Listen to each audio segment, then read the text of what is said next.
A beautiful girl and a powerful CEO, stranded on a dangerous island, ignite 7 days of raw, passionate desire. Hi, my beautiful family. Welcome back to your one and only channel, Mr. Peter Stories.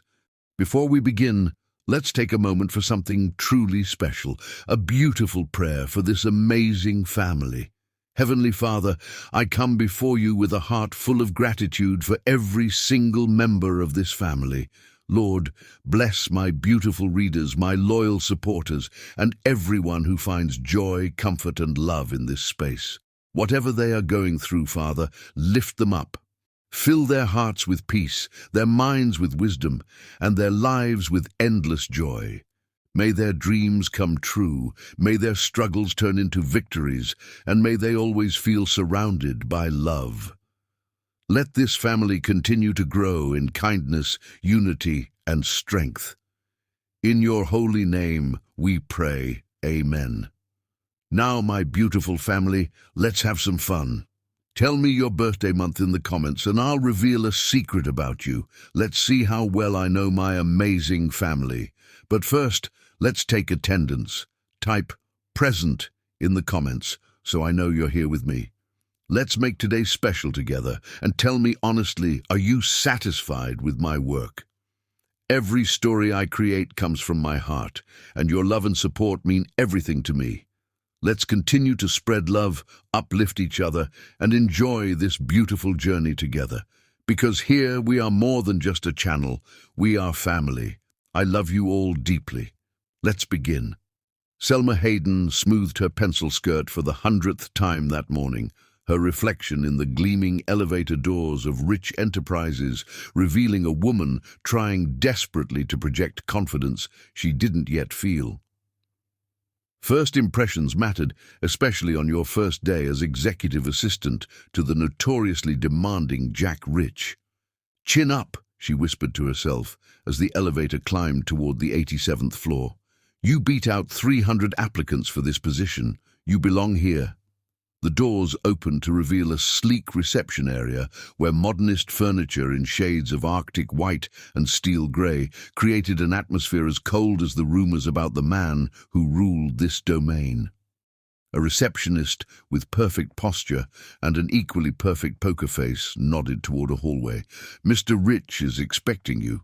Last door on the right." Selma's heels clicked against Italian marble as she made her way down the corridor, past glass-walled offices where executives spoke in hushed tones. The weight of expectation pressed against her chest. This job meant everything. The salary would finally allow her to pay off her mother's medical bills and secure a future that had always seemed just out of reach.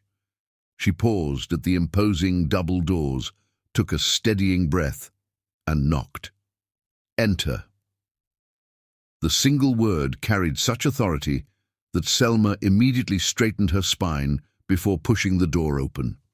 Jack Rich stood with his back to her, a silhouette of power against floor-to-ceiling windows that framed Manhattan like a personal possession. At 35, he'd already amassed a fortune that rivaled those of men twice his age, and his reputation for ruthlessness was the stuff of Wall Street legend. "Mr. Rich," she began, "I'm Selma Hayden, your new—" "I know who you are." He turned, and Selma's words died in her throat. The photographs in business magazines hadn't done him justice. Jack Rich possessed the kind of looks that made women forget themselves: sharp cheekbones, penetrating grey eyes, and dark hair, with a suggestion of silver at the temples that only enhanced his aura of authority. His bespoke suit fit his athletic frame with the precision of armor. "Your resume claims you're organized, efficient, and unflappable under pressure." His gaze assessed her with clinical detachment. "We'll see." He gestured to a desk positioned outside his inner office. "Your workstation. I expect you at 7 a.m. daily. Not a minute later. You'll handle my schedule, correspondence, and anything else I require. My last 5 assistants failed to meet expectations. Don't become number 6. Selma refused to be intimidated. "I assure you, Mr. Rich, I'm not easily discouraged." Something flickered in his eyes, surprise perhaps at her composure. "We'll see," he repeated, then pointed to a crystal sculpture displayed prominently on a pedestal near her desk. "That's a Halcroft original, $20,000 and irreplaceable, part of a limited series commissioned for top CEOs in the country." The sculpture caught the morning light, refracting it into dazzling patterns across the walls. Abstract and elegant, it resembled a twisted spire of ice, symbolizing the rarefied atmosphere of power few ever reached. "It's beautiful," Selma admitted. "It's a reminder," Jack corrected. "Excellence isn't optional here." He handed her a tablet. "Your orientation materials. Read them by lunch. My calendar requires immediate attention. The Singapore merger call needs to be rescheduled, and the board presentation needs reformatting." For the next several hours, Selma worked furiously, determined to prove herself. She navigated complex scheduling conflicts, drafted responses to high-priority emails, and reorganized the presentation with a clarity that even she found impressive under pressure. Occasionally, she felt Jack watching her from his office, his expression unreadable. At 6:30 p.m., when most of the floor had emptied, he emerged from his office with his suit jacket draped over one arm. "The presentation," he demanded, holding out his hand. Selma handed him the tablet, satisfaction warming her chest. The work was flawless. She'd checked it 3 times. Jack scrolled through it, his face betraying nothing. "Acceptable," he finally said, which she suspected was high praise from him. "Send it to the board before you leave." As he moved to return the tablet, his sleeve caught on a stack of files on her desk. The sudden movement jostled Selma, who stepped backward to regain her balance. Her hip bumped the pedestal holding the crystal sculpture. Time slowed as she watched it wobble, her hands stretching out too late to prevent the inevitable. The Halcroft original tipped, fell, and shattered against the marble floor with a sound like the end of the world. Crystalline shards scattered across the floor, catching light one final time before settling into worthless fragments. The silence that followed was absolute. Selma's pulse thundered in her ears as she looked up to meet Jack's gaze. The temperature in the room seemed to plummet. His face transformed, all hints of professional detachment replaced by cold fury. I'm so sorry," she stammered, dropping to her knees to gather the pieces, only to realize the futility of the gesture. "I'll replace it, of course." "Replace it?" Jack's voice was dangerously soft. "It's irreplaceable, as I just explained. But yes, Ms. Hayden, the cost will be deducted from your salary." The blood drained from her face. $20,000 was more than a third of her annual pay. He crouched down, bringing himself to her level, close enough that she could smell his expensive cologne. "Most CEOs would fire you on the spot." "Then why don't you?" The question escaped before she could stop it, her survival instinct flaring. A mirthless smile curved his lips. "Because firing you would be merciful, and mercy isn't in my nature." He stood, straightening his already perfect tie. "Consider this your first lesson in working for me. Every mistake has consequences, and I have a very, very long memory." Selma rose slowly to her feet, dignity somehow intact, despite the disaster at her feet. "I understand." "No, you don't. Not yet." Jack stepped over the shattered crystal toward the elevator. "Clean this up before you leave, and be here at 6:30 tomorrow, not 7. You now have additional duties to compensate for your clumsiness." When the elevator doors closed behind him, Selma finally allowed herself to exhale. Tears of frustration burned behind her eyes, but she blinked them away. She wouldn't give him the satisfaction, even in private. As she carefully picked up each jagged shard, the reality of her situation crystallized with equal sharpness. She needed this job too desperately to quit, regardless of how unbearable Jack Rich might make it. Her mother's care, her own future, everything depended on her enduring whatever came next. Her phone buzzed with a text from her best friend. How was day one with the Ice King? Selma stared at the message, then at the glittering mess surrounding her. With grim determination, she typed back, "Let's just say I made quite an impression, and the next 3 months are going to be hell." She slipped her phone away and continued gathering the broken pieces, unaware that this shattering moment had set in motion events that would eventually break something far more significant than crystal, the carefully constructed walls around Jack Rich's heart. Chapter 2. Beneath the Surface. 3 months. 92 days of arriving before dawn and leaving well after sunset. 92 days of impossible deadlines and moving targets. 92 days of cold scrutiny from the man who seemed determined to break her. Selma massaged her temples as she stared at the screen before her, the quarterly projections blurring as fatigue set in. The office was silent, except for the distant hum of the cleaning crew and the occasional ping of late-night emails from executives trying to impress Jack Rich with their dedication. None worked as late as she did. None had to. "Still here, I see." Jack's voice sliced through her exhaustion. He leaned against her doorframe. Because yes, she'd been promoted to a tiny office where he could deposit additional work more efficiently. Not a reward, but a strategy. The Tokyo proposal needed revisions. She didn't look up. She'd learned that eye contact sometimes provoked him, like a predator taking a glance as challenge, and the Dubai contracts submitted an hour ago. The quarterly report for the board, on your desk, printed and bound. A hint of irritation crossed his face, quickly mastered. 3 months of his best efforts to find fault with her work had produced minimal results. Selma Hayden was, infuriatingly, competent. "The board meeting is moved to 7 a.m. tomorrow. I need the Henderson file prepared by then." Selma finally looked up. The Henderson file contained 5 years of complex acquisition data. Preparing it properly would take hours she didn't have. "That's impossible." "Is it?" His eyebrow arched. "Perhaps I need someone who doesn't find basic tasks impossible." The threat hung between them, familiar by now. Selma had been calculating her remaining debt each week, wondering at what point she could afford to tell Jack Rich exactly where he could file his impossible demands. She wasn't there yet. "I'll have it ready," she said, jaw tight. A ghost of a smile touched his lips. "I know you will." He disappeared into his office, leaving her with the scent of his cologne, an expensive blend of sandalwood and something else she couldn't name but had begun to recognize instantly. It meant trouble was coming. With a resigned sigh, she texted her roommate, "Don't wait up, another all-nighter." The reply came quickly.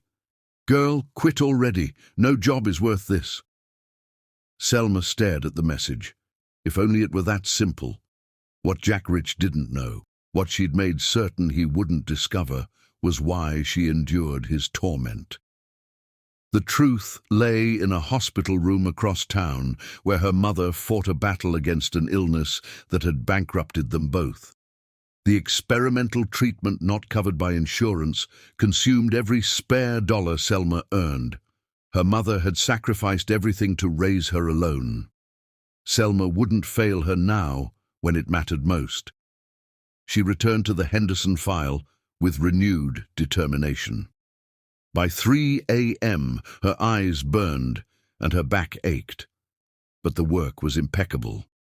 She'd even found discrepancies in the original data that, once corrected, revealed the acquisition had been even more profitable than previously reported.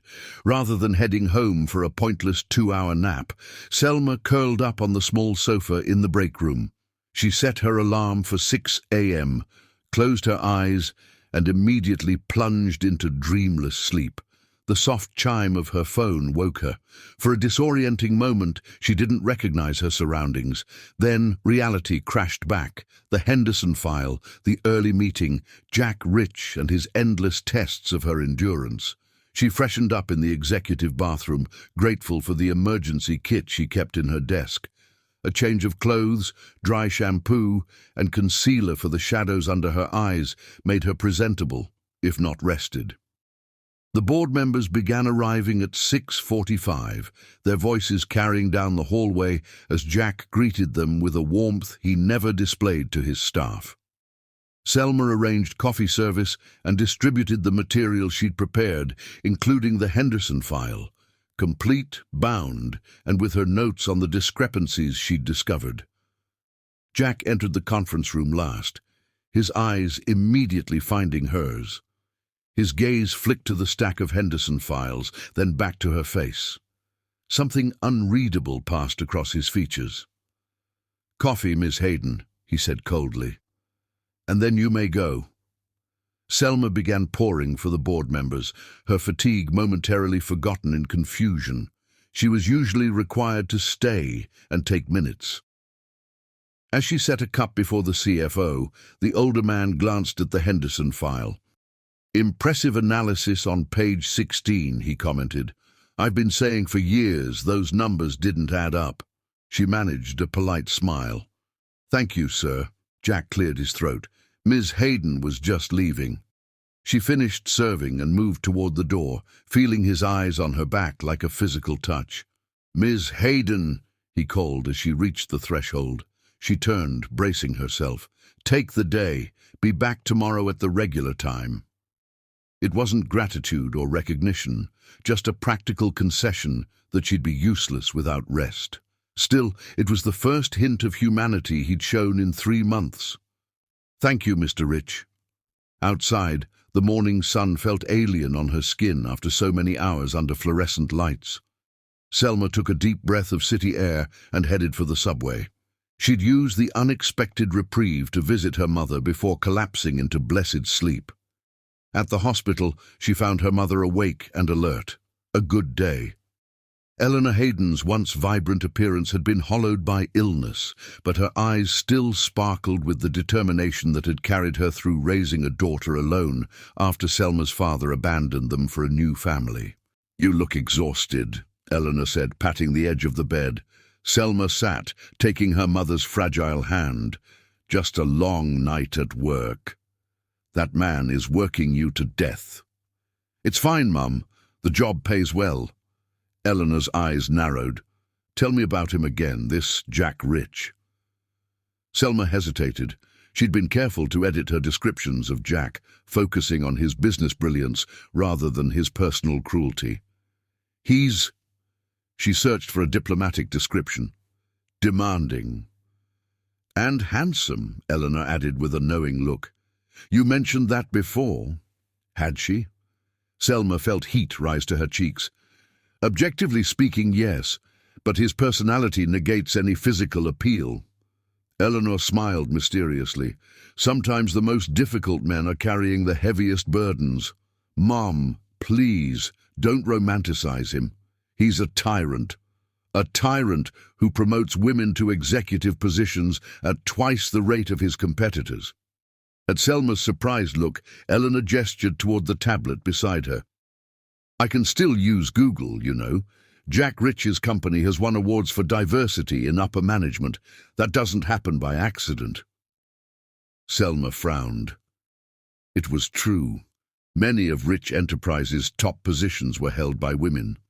She'd been so focused on surviving Jack's personal torment that she hadn't considered the broader context.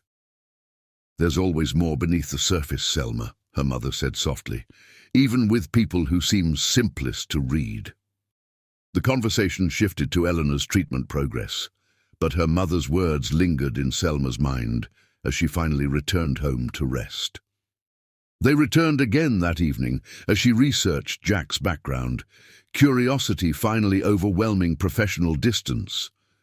What she discovered surprised her. Jack Rich hadn't been born to wealth, but had clawed his way up from modest beginnings. His mother died young. His father was absent from all records.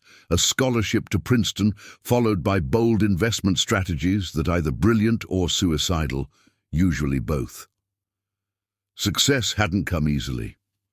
More interesting were the patterns in his personal life, a serious relationship in his 20s, had ended in a public scandal when his fiancée, Jessica Winters, was caught selling company secrets to competitors.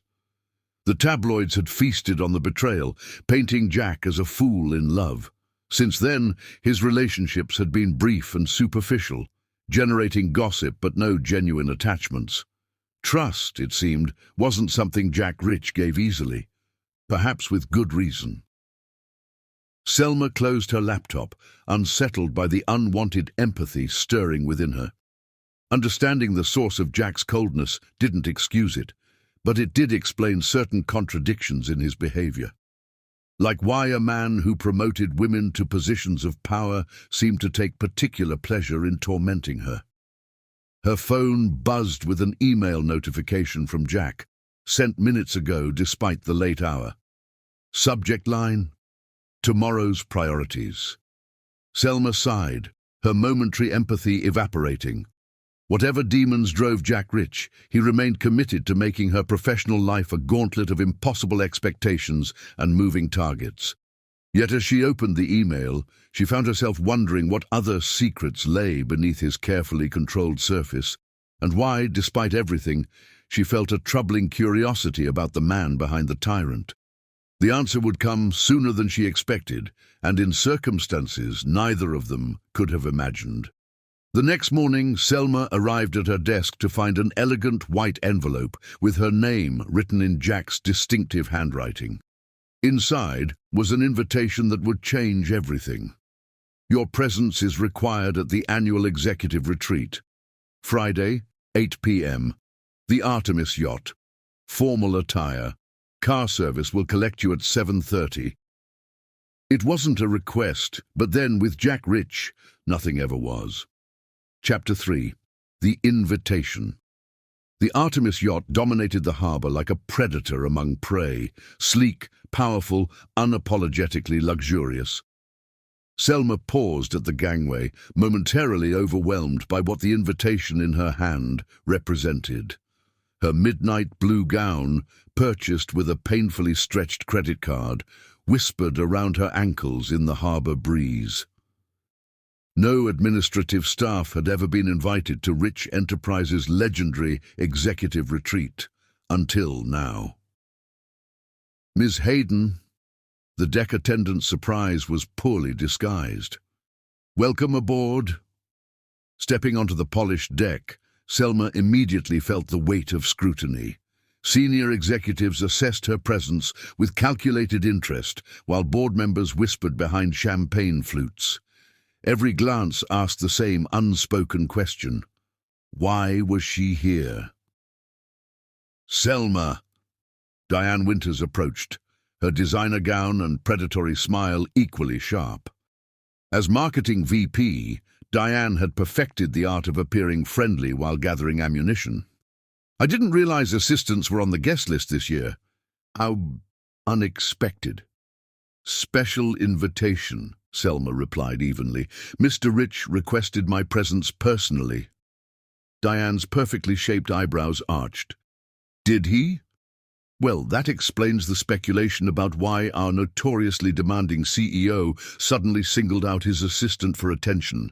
Some wonder if the interest might be less than professional. The insinuation hung in the air like expensive perfume, impossible to ignore, designed to linger. Before Selma could respond, a waiter appeared with champagne, which she accepted with carefully concealed relief. He's not here yet, a kind voice observed from beside her. Lawrence Chen, the company's CFO and rare genuinely decent executive, offered a sympathetic smile. His silver-streaked hair and perceptive eyes gave him the appearance of a wise mentor in this shark tank of ambition. Is it that obvious I'm looking for him? Selma asked. Everyone is, Lawrence confided. These events revolve around Jack determining who's worthy of his attention. His expression grew serious. Just be careful tonight. Jack doesn't invite people here without purpose.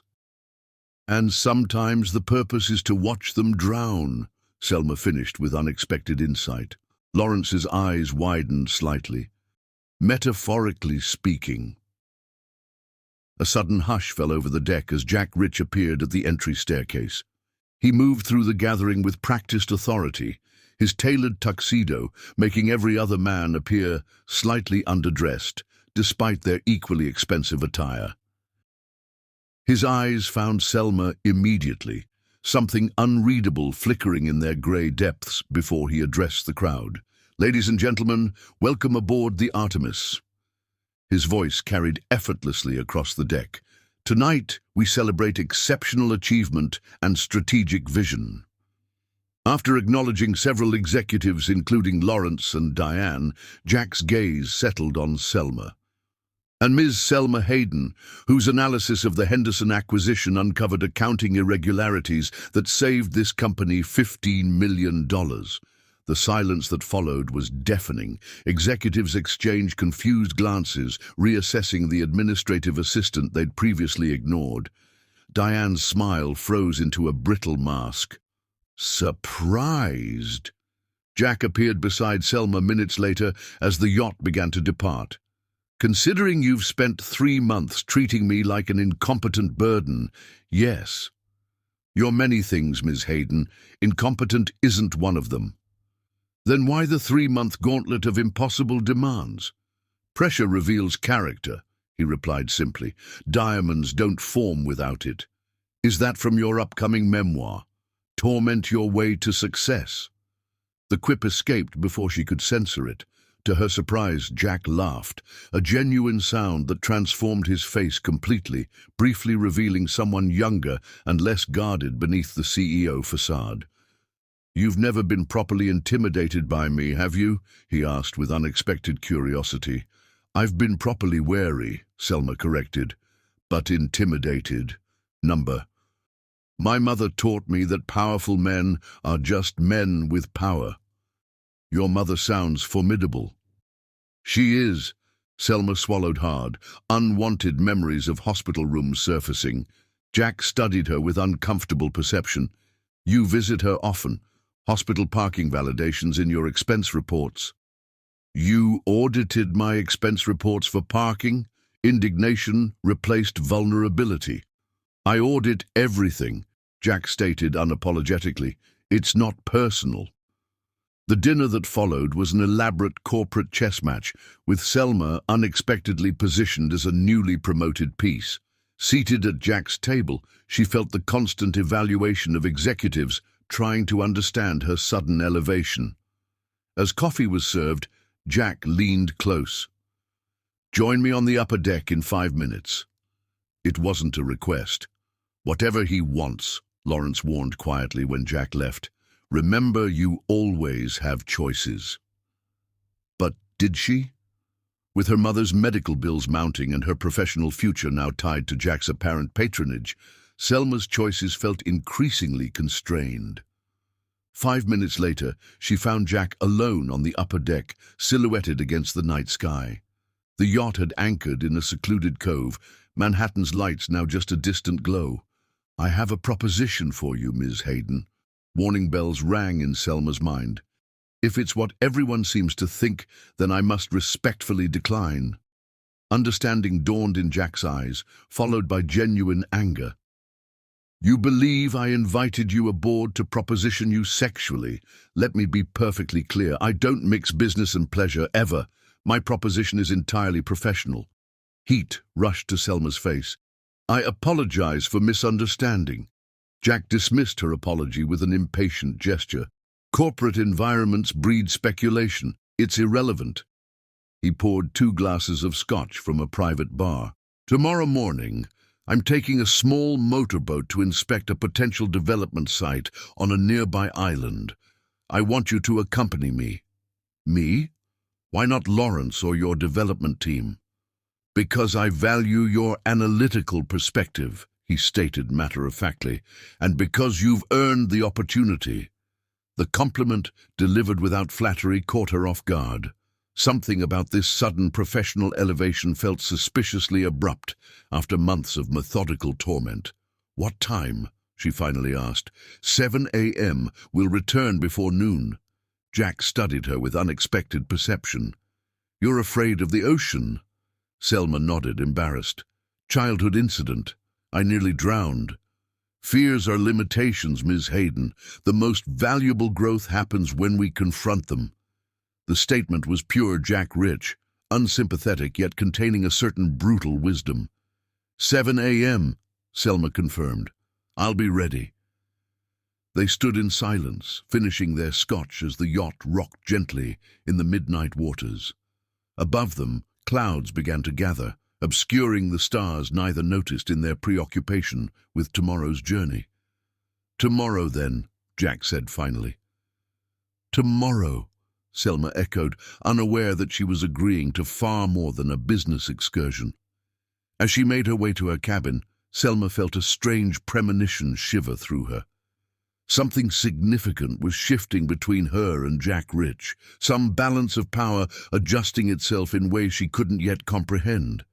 How dangerous could one boat ride possibly be? The answer waited somewhere between the safety of the yacht and the uncharted island that would become their proving ground.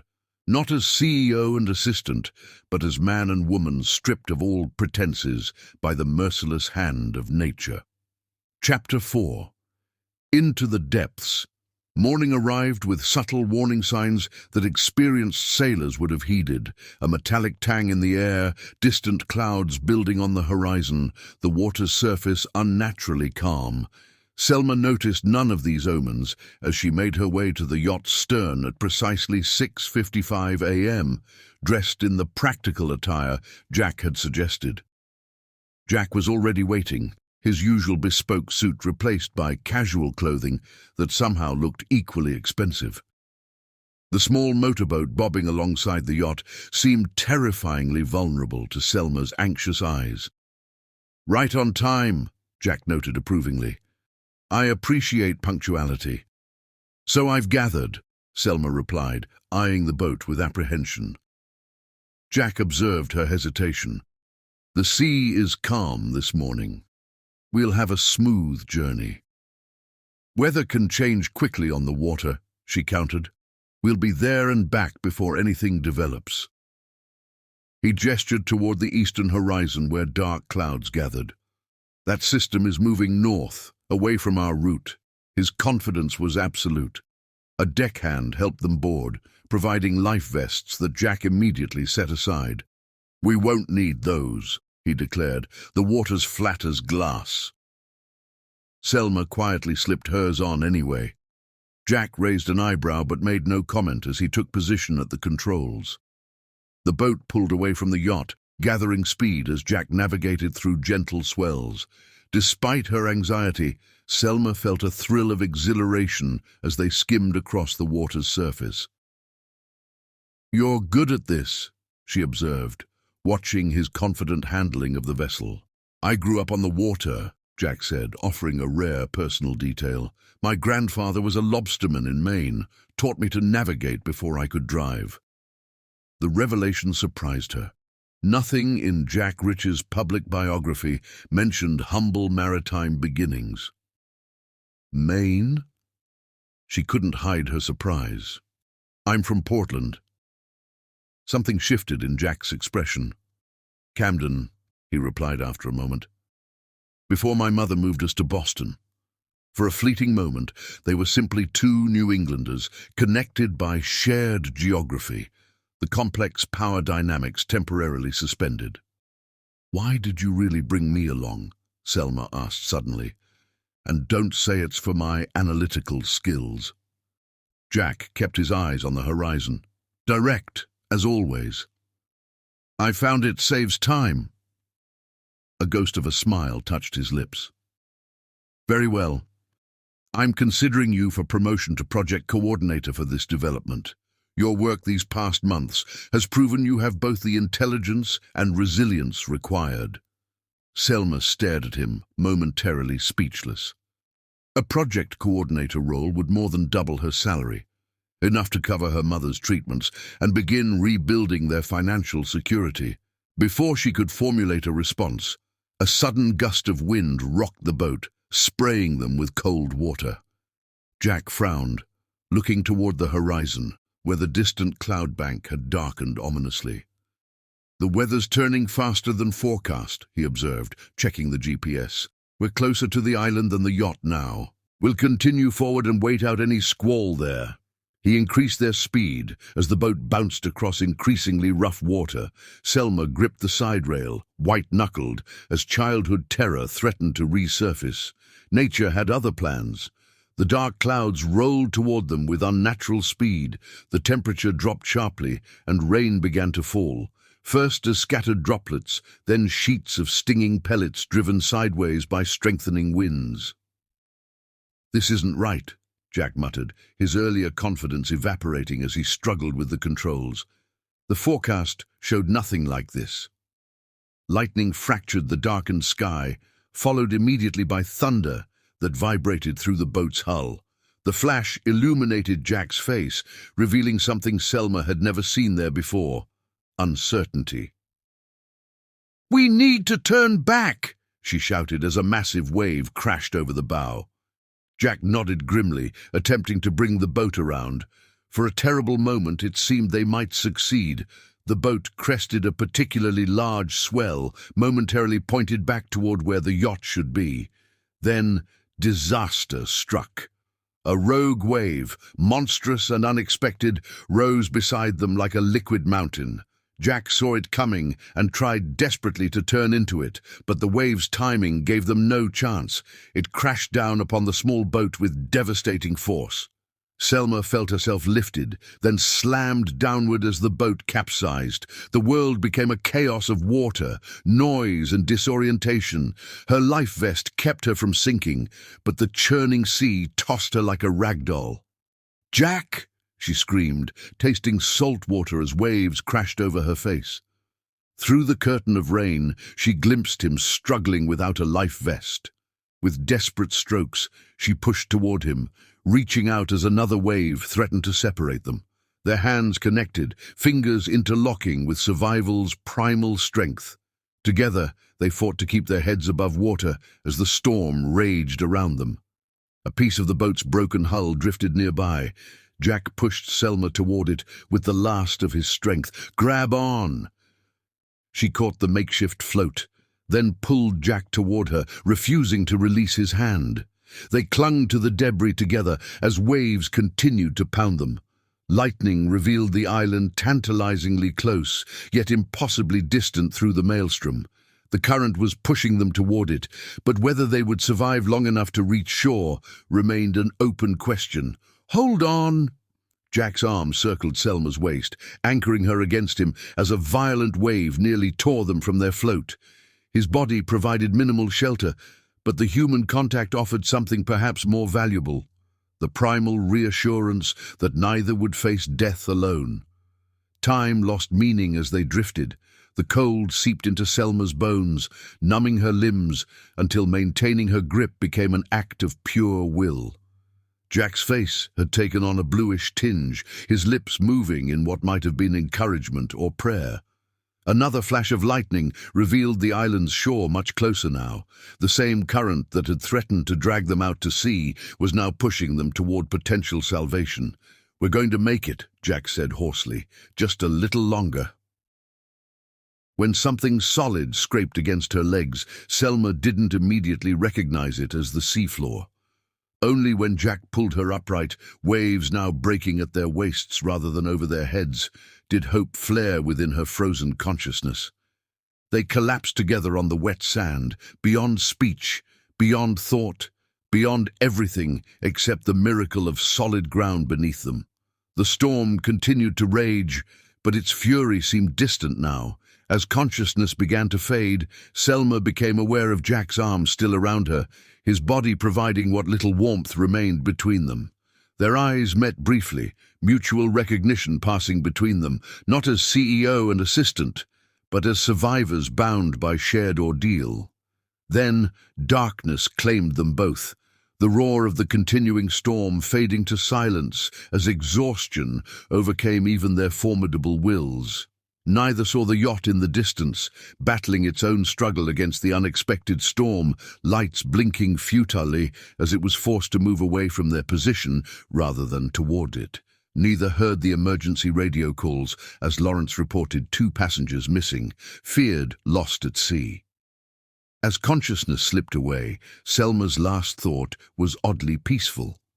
At least she wasn't alone. Whatever came next, survival or death, she would face it alongside the man she had feared and resented for months, yet who had just fought alongside her with unexpected courage. Jack Rich, corporate tyrant and professional tormentor, had become something else entirely in the crucible of survival. An ally. Chapter 5. Awakening consciousness returned to Selma in painful increments. First came sensation, coarse sand against her cheek, the rhythmic pulse of waves, aching muscles. Then sound, seabirds calling, water lapping at the shore. Finally, awareness. She was alive somehow, despite everything. She opened her eyes to blinding sunlight and took stock of her surroundings. A curved beach of pale sand, rocky outcroppings, dense tropical vegetation beyond the shoreline, and beside her, still unconscious, lay Jack Rich. He looked nothing like the imperious CEO she knew. Salt water had stripped away his carefully maintained appearance, leaving him vulnerable and human. A gash across his forehead had dried to a crusty red line. "Jack," she croaked, her voice raw from swallowed seawater. When he didn't respond, fear pierced her exhaustion. She pressed trembling fingers to his neck, relief flooding through her at the steady pulse beneath his skin. Taking inventory of her own condition, Selma found herself remarkably intact despite the ordeal. The life vest, which Jack had dismissed as unnecessary, had likely saved her life. It was gone now, probably torn away by the powerful surf. Standing was an exercise in determination. Thirst clawed at her throat, a more immediate concern than their precarious situation. The storm had passed, leaving behind a brilliantly clear sky and punishing sun that would quickly dehydrate them both. "Water first," she murmured to herself. "Then shelter." A rocky outcropping at the beach's northern end seemed the most likely place to find fresh water. Each step was a negotiation with her protesting body. The island revealed itself as she moved, smaller than she'd initially thought, perhaps a mile across at its widest point. Dense jungle covered most of the terrain, giving way to beaches on 3 sides. The 4th side appeared to be steep cliffs dropping directly to the sea. At the rocky outcropping, Providence smiled upon her. A small freshwater spring bubbled from the stone, creating a shallow pool before trickling down to the ocean. Selma dropped to her knees beside it, cupping cold water to her parched lips. After slaking her immediate thirst, her thoughts returned to Jack. She found a large shell that might serve as a container, filled it carefully, and made her way back to where he lay unmoving on the sand. "Jack," she tried again, gently lifting his head. "You need to drink." His eyelids fluttered, then opened, revealing disoriented grey eyes that took several seconds to focus on her face. "Selma." His voice was barely audible. "Where?" "The island," she explained, holding the shell to his lips. "Drink this. It's fresh water." He obeyed with uncharacteristic docility, draining the makeshift cup. The water seemed to revive him slightly, awareness returning to his expression as he pushed himself upright with a grimace of pain. "The storm," he said, memories visibly reassembling. "The boat capsized." "We washed ashore sometime during the night," Selma confirmed. "I found fresh water just over there. Can you walk?" Jack attempted to stand, but faltered. Selma offered her hand without comment, and after a moment's hesitation he took it, allowing her to help him to his feet. They made their way slowly to the spring, where Jack drank deeply and washed the salt and blood from his face. As his strength returned, so did his analytical mind. "The yacht had our position when we left," he reasoned. "Once they realize we're missing, they'll begin search procedures." Selma wanted to share his confidence, but found herself troubled by reality. The storm pushed us miles from our starting point, and it's a small island on a big ocean. Modern search and rescue has sophisticated technology, Jack countered. Emergency locator beacons, aerial reconnaissance, which all depend on people knowing approximately where to look, Selma finished. Did anyone actually see which direction we drifted during the storm? The question hung between them, uncomfortable in its implications. Jack's expression hardened into the mask of control she recognized from the office. "We need to establish our situation," he declared, CEO mode fully engaged.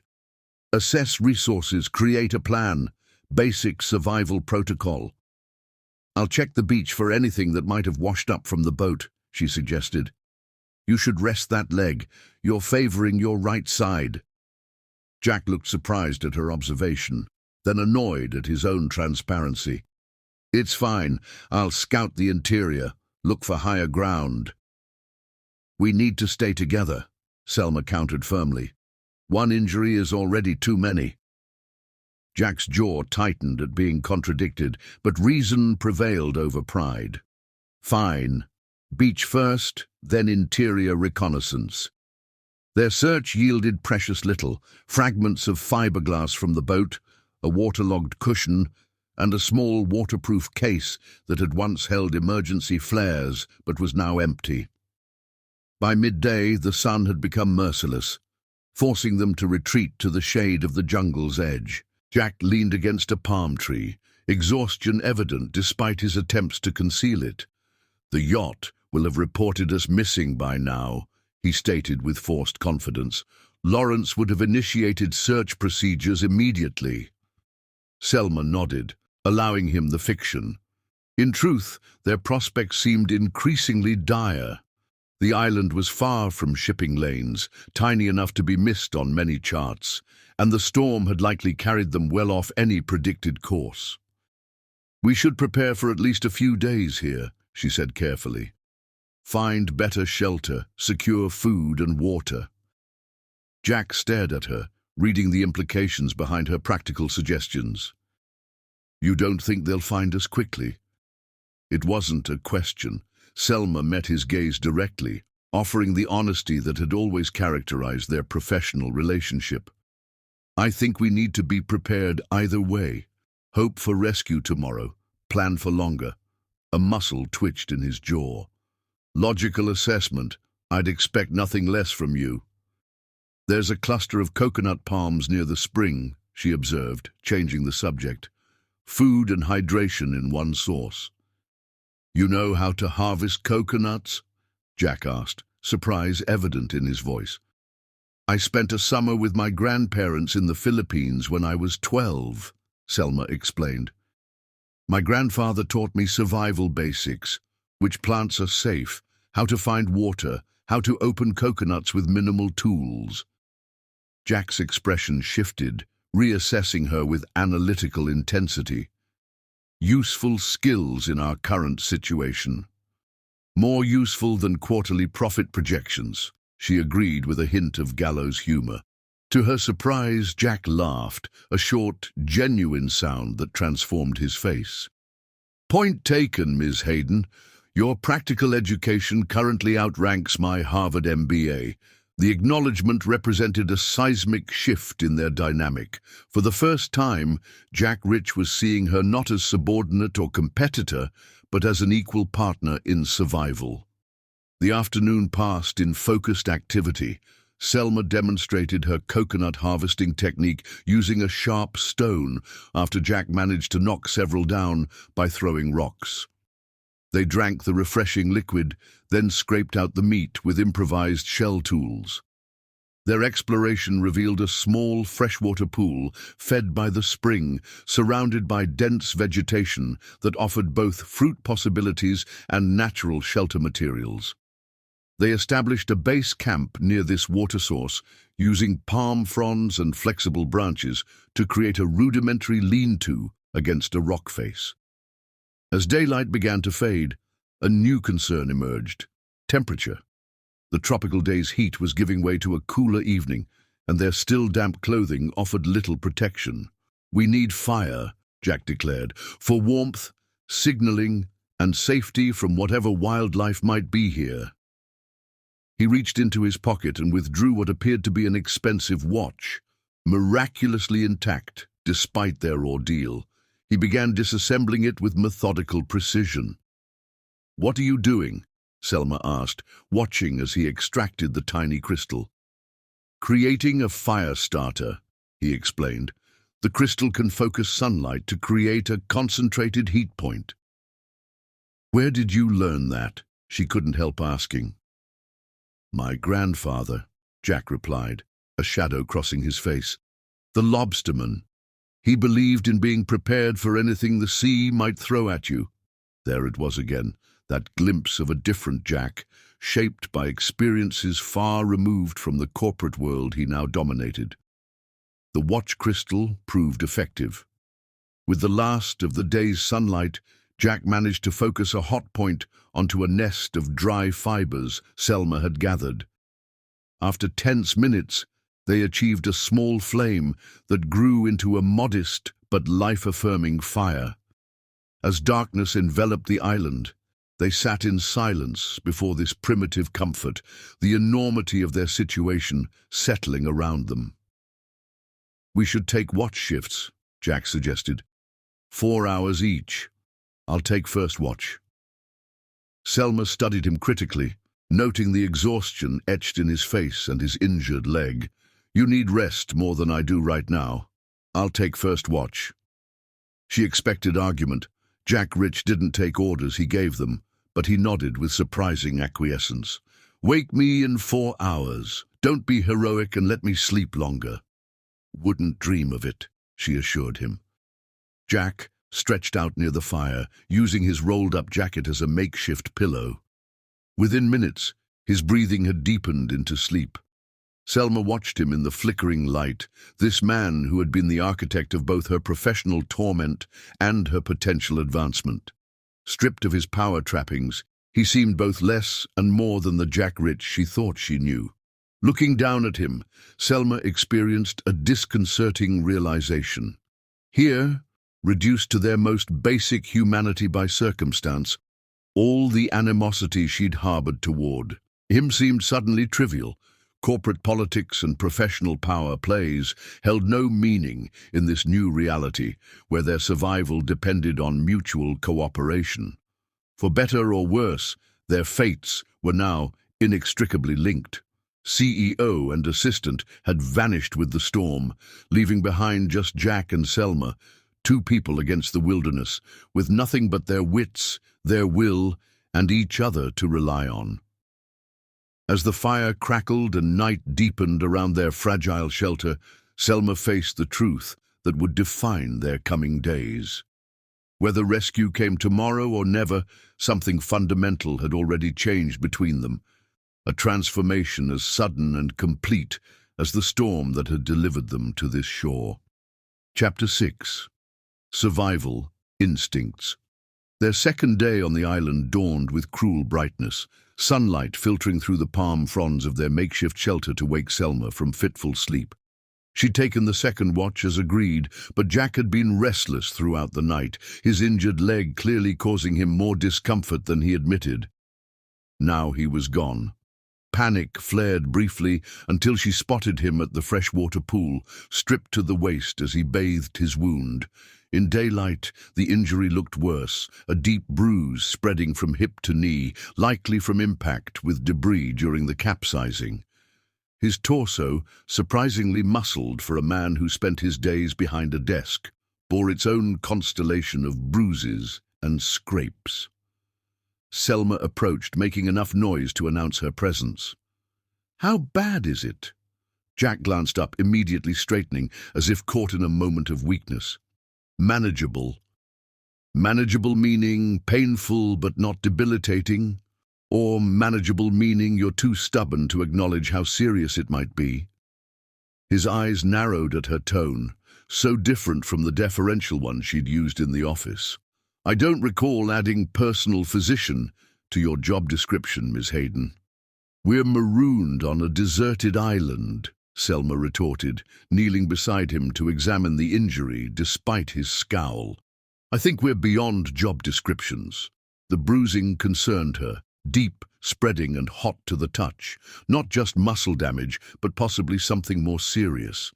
Jack flinched when her fingers probed gently near his hip.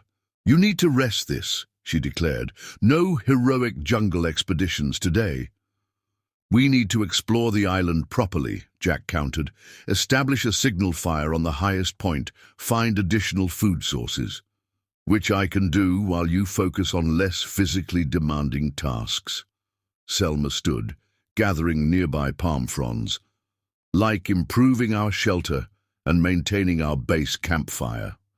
The suggestion that Jack Rich should remain behind while she took the more active role clearly rankled him. His jaw tightened, that familiar expression of controlled frustration she'd seen countless times in the office when someone challenged his authority. This isn't a corporate hierarchy anymore, she said quietly, reading his thoughts. Out here, we each do what we're best able to do. Today, with that leg, I'm more mobile than you. Logic warred with pride behind his eyes. Finally, practicality won. Fine. But take this. He handed her his disassembled watch. For fire starting if you find a better campsite. The concession, small as it was, represented a significant shift. Jack Rich was accustomed to command, not compromise.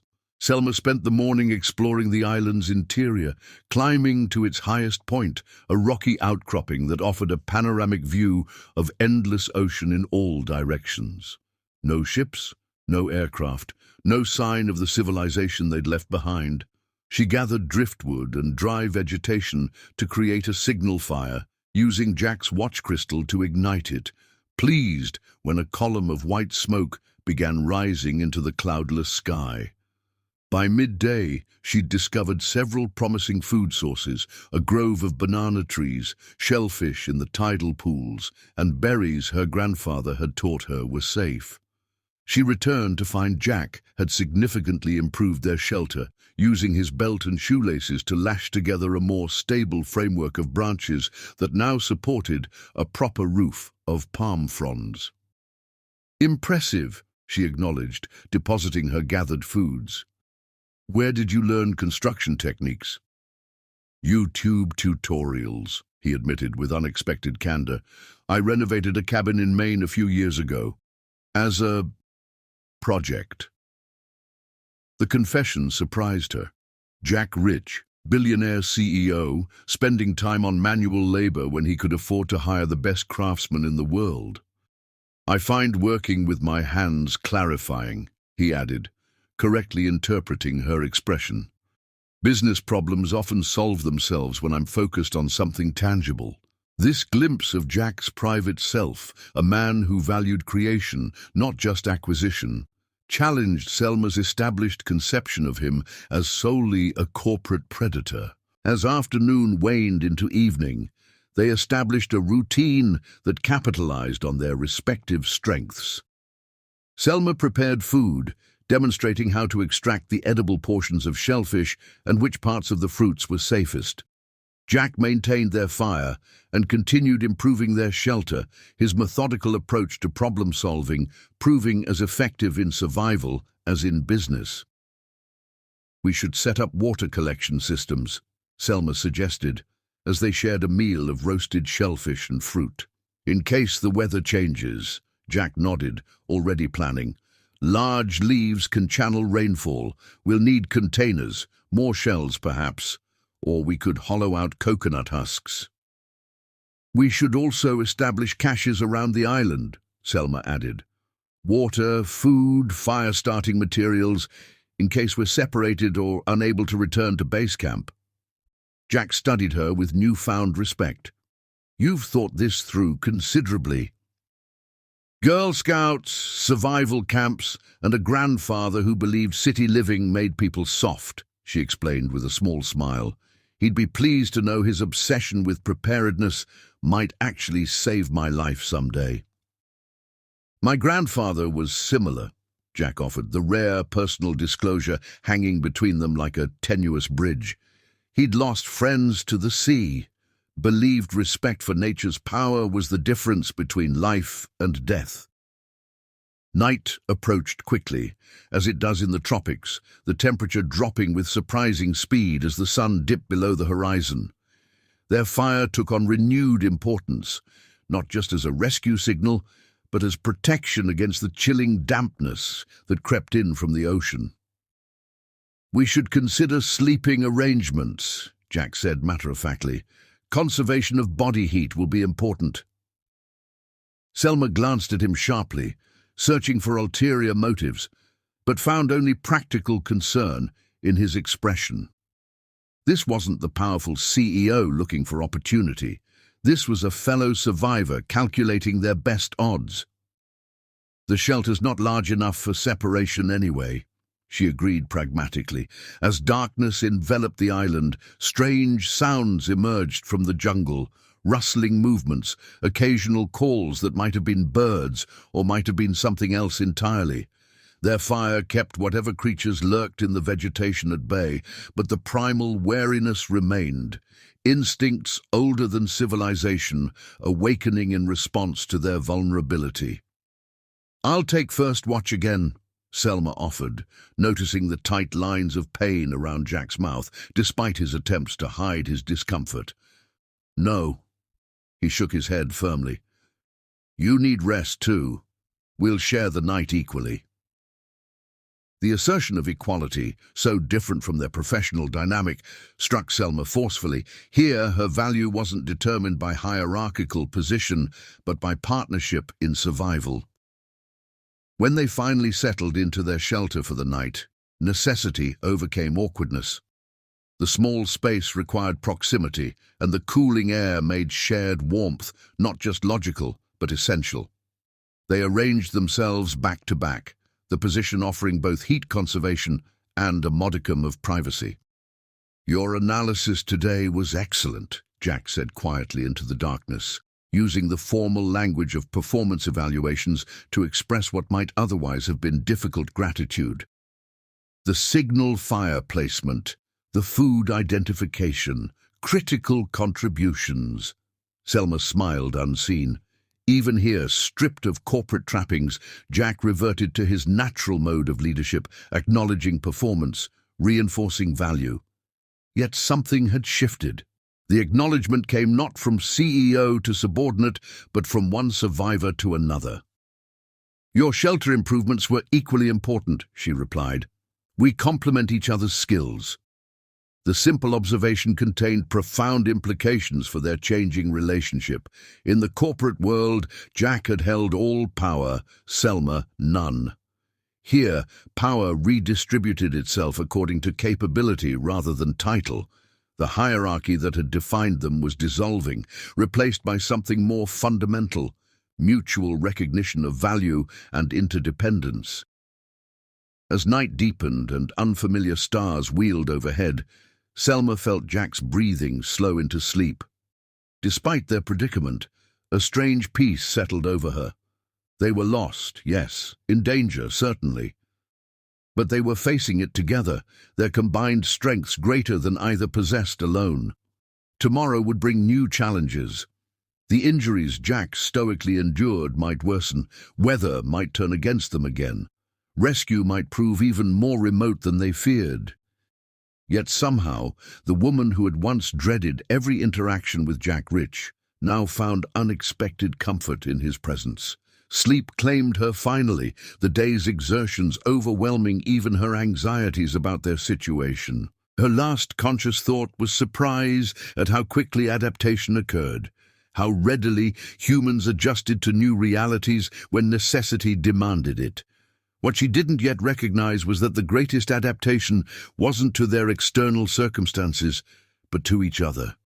The transformation had already begun within them both, seeds of change planted by shared survival that would grow into something neither could have anticipated in the ordered world they'd left behind. Outside their shelter, night creatures moved through the darkness, indifferent to the human drama unfolding in their domain. The fire burned lower, needing attention it wouldn't receive until Jack woke for his watch.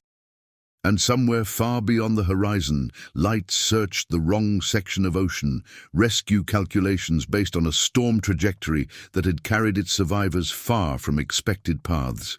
They were truly alone, with only each other to rely on. Chapter 7. Walls Crumbling. On their third morning, the weather betrayed them. Selma woke to the ominous rumble of distant thunder and a sky transformed from tropical blue to threatening grey. The air felt heavy, pregnant with impending rain, and the wind had shifted overnight, carrying the unmistakable scent of an approaching storm. "Not another one," she murmured, stepping out of their shelter to survey the darkening horizon. Jack joined her, his movements stiff but more fluid than yesterday. The night's rest had done his injury some good. "Different kind," he assessed, studying the cloud patterns with experienced eyes. "Not a cyclonic system like the one that capsized us. This is a standard tropical rainstorm, heavy but not dangerous if we're prepared." "Which we're not," Selma pointed out, eyeing their fragile shelter. "Palm fronds won't keep out a serious downpour." Without discussion, they fell into coordinated action, their survival partnership now 3 days strong. Jack gathered additional structural materials while Selma searched for broader leaves that might repel water more effectively. They worked silently, efficiently, each anticipating the other's needs as if they'd collaborated for years rather than days. The first fat raindrops began to fall as they reinforced the shelter's roof, overlapping broad banana leaves to create channels that would direct water away rather than through their sleeping area. Jack had cleverly incorporated a slight slope into his design, allowing for drainage without compromising structural integrity. "Harvard Business School teach shelter engineering?" Selma asked as they squeezed inside, just as the gentle patter transformed into driving sheets of rain. "Survival skills are transferable," Jack replied with unexpected lightness. "Hostile takeovers, desert islands, both require strategic thinking and resource management." Selma laughed despite herself. "I'm not sure your board would appreciate the comparison." Something shifted in Jack's expression as he watched her laugh, a softening around his habitually stern mouth, a warmth in his grey eyes that she'd never witnessed in their professional interactions. "You should do that more often," he said quietly. "Do what?" "Laugh. At the office, you're always so—" He searched for the right description. "Professional? Reserved? Terrified of making a career-ending mistake?" Selma supplied. Jack winced slightly. Was I that much of a tyrant? The question, asked with genuine self-reflection rather than defensiveness, caught Selma off guard. 3 days ago, she would have answered with an unequivocal yes. Now, seeing the man behind the CEO persona, her response felt more complicated. "You were demanding," she answered carefully, "exacting, sometimes harsh. But not without reason," he said, making it half statement, half question. "Your methods produced results," Selma acknowledged, "but they also produced fear." Rain hammered against their shelter, creating a strange sense of isolation and intimacy. The rest of the island, the ocean beyond, even the concept of rescue, all seemed distant compared to the immediate reality of this small, dry space and the conversation unfolding within it. "I learned leadership through trial by fire," Jack said after a long pause. "My first company, I was too soft, trusted too easily." His expression darkened with remembered pain. "My partner and my fiancé conspired to cut me out, steal my patents. I nearly lost everything." "Jessica Winters," Selma said without thinking, then immediately regretted revealing her research into his past. Jack's eyebrows rose. "You've done your homework." "Know your enemy," she replied, attempting lightness but achieving something closer to honesty. "Is that how you saw me? As an enemy?" The rain intensified, drumming against their shelter like insistent fingers, demanding attention. A small leak developed in one corner, water dripping steadily onto the ground. Jack moved to adjust the overhead leaves, his proximity suddenly acute in the confined space. "Sometimes," Selma admitted, as he settled back beside her. "Other times as a challenge. Occasionally as someone I might actually impress if I worked hard enough." "You did," Jack said simply. "Impress me. It's why I invited you to the yacht. Why I was considering you for the development project." The past tense wasn't lost on Selma. That opportunity, like so much else, had washed away in the storm. If they survived this, when they survived this, she corrected herself firmly, they would return to a world irrevocably altered by their shared experience. "Tell me about your mother," Jack said unexpectedly, changing the subject. "The hospital visits. Is she ill?" The personal question, asked with genuine interest rather than professional calculation, breached Selma's carefully maintained boundaries. Perhaps it was their situation, or the intimacy forced by the storm, or simply the accumulated stress of their ordeal, but she found herself answering with unaccustomed openness. "Advanced lymphoma. The standard treatments failed.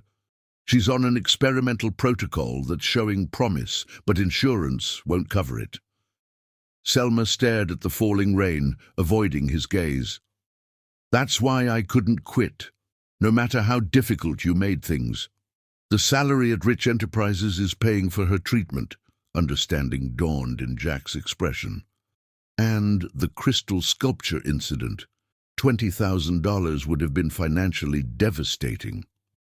"It would have meant choosing between rent and my mother's medication," Selma confirmed quietly. Jack was silent for a long moment, his expression unreadable except for a muscle working in his jaw. "I didn't know." "You weren't supposed to," Selma said. "I don't want advancement through sympathy." "No," Jack agreed, studying her with new eyes. "You want it through merit, and you've earned it." The simple validation, delivered without condescension or pity, meant more than Selma expected. Tears pricked unexpectedly behind her eyes, not from sadness but from release, as if some long-held tension had finally found resolution.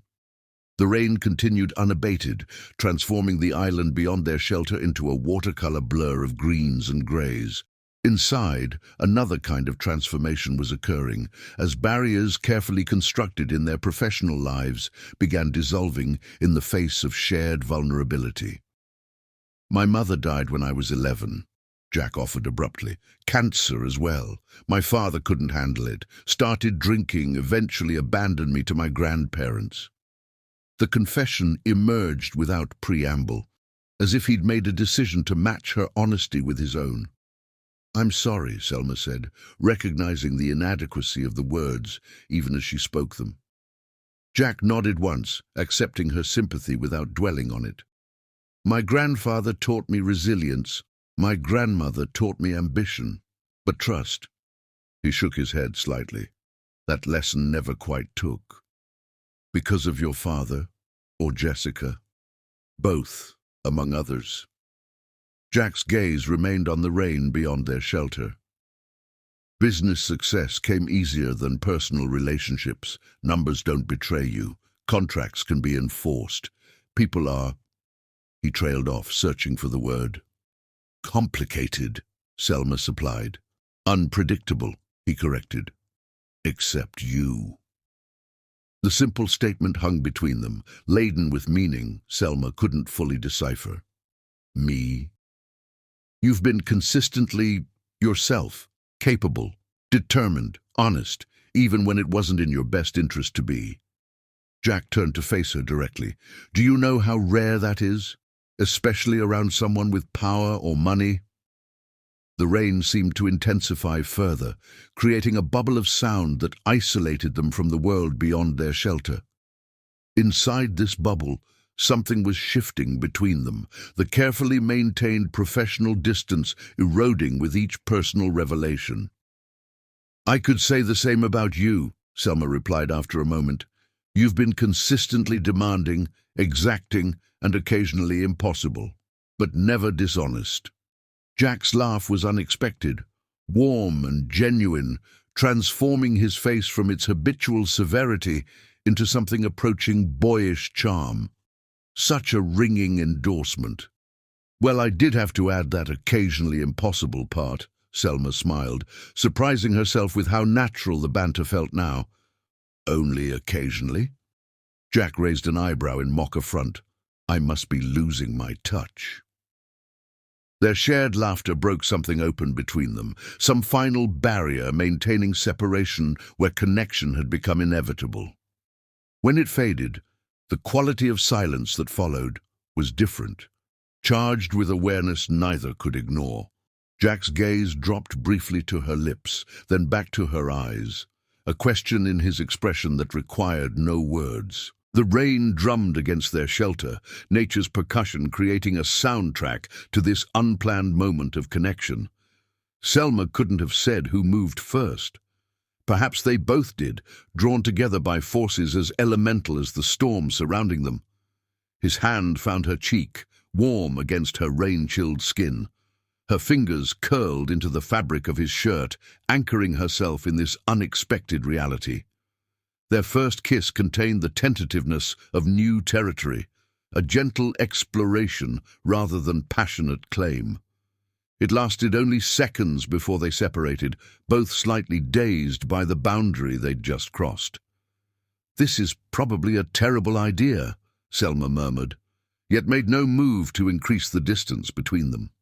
"Undoubtedly," Jack agreed, his thumb tracing the line of her cheekbone with surprising tenderness. "I've never been your boss more than I am right now." "And I've never been more aware of it," she replied honestly. Yet the professional concerns that would have been paramount in their previous lives seemed strangely distant here, overshadowed by more immediate truths. That life was fragile, that connection was rare, that they had seen each other more clearly in 3 days of survival than in 3 months of office interaction. The second kiss held none of the first's hesitation. Jack's arms encircled her completely, pulling her against his chest with an urgency that matched her own. Selma's hands found their way into his hair, salt-stiffened but still thick between her fingers. The kiss deepened. 3 days of tension, fear, and unexpected attraction crystallizing into physical connection. Outside, the storm unleashed its full fury, wind driving rain horizontally through the jungle and across the beach. Inside their fragile shelter, a different kind of storm was breaking, one that had been building since that first shared look of relief when they realized they'd both survived the capsizing. Clothing designed for corporate propriety, already damaged by saltwater and jungle exploration, surrendered easily to impatient hands. Skin met skin, warm despite the cooling air, alive with sensation, heightened by days of heightened awareness and nights of necessary but restrained proximity. "Selma," Jack breathed her name against her throat. The sound of it transformed from professional address to intimate invocation. She answered with a touch that erased titles, hierarchies, and histories, a touch that recognized only the present moment and the man within it. Whatever consequences awaited in the outside world belonged to that world, not to this island reality where survival had stripped away everything but their essential selves. The rain continued its steady percussion as they discovered each other with increasing urgency. In their small shelter, isolated from civilization and its constraints, Jack and Selma surrendered to connection more honest than any they'd known in their carefully controlled previous lives. Corporate titles and office dynamics dissolved completely, replaced by the most primitive and powerful human truth, that in our most vulnerable moments, connection becomes not luxury, but necessity. Two people who had maintained careful professional distance now found in each other an anchor against isolation and fear, a reminder of life's persistence in the face of potential loss. As the storm gradually subsided outside, something new had been created within. A bond neither had anticipated, but which now seemed as inevitable as the tide returning to shore. Whatever came next, rescue or continued isolation, they would face it not as CEO and employee, but as partners who had seen each other at their most vulnerable and found strength rather than weakness in that revelation. The walls had not merely crumbled, they had been washed away entirely, leaving only the foundation for something neither could yet name, but both now recognized as essential. Chapter 8. Venom's Kiss. Their 5th day on the island dawned with tentative sunlight filtering through lingering clouds. The storm had passed, leaving behind puddles of fresh water and a renewed vibrancy to the tropical vegetation. It also left Jack and Selma with a transformed relationship neither was quite ready to discuss. "We should collect more firewood," Jack suggested, as they shared breakfast of freshly gathered fruits. "Yesterday's rain would have soaked our signal fire." Selma nodded, grateful for the focus on practical matters. "I'll check the eastern beach. There's usually driftwood after a storm." "I'll handle the western side," Jack countered, testing his injured leg with obvious satisfaction at its improvement.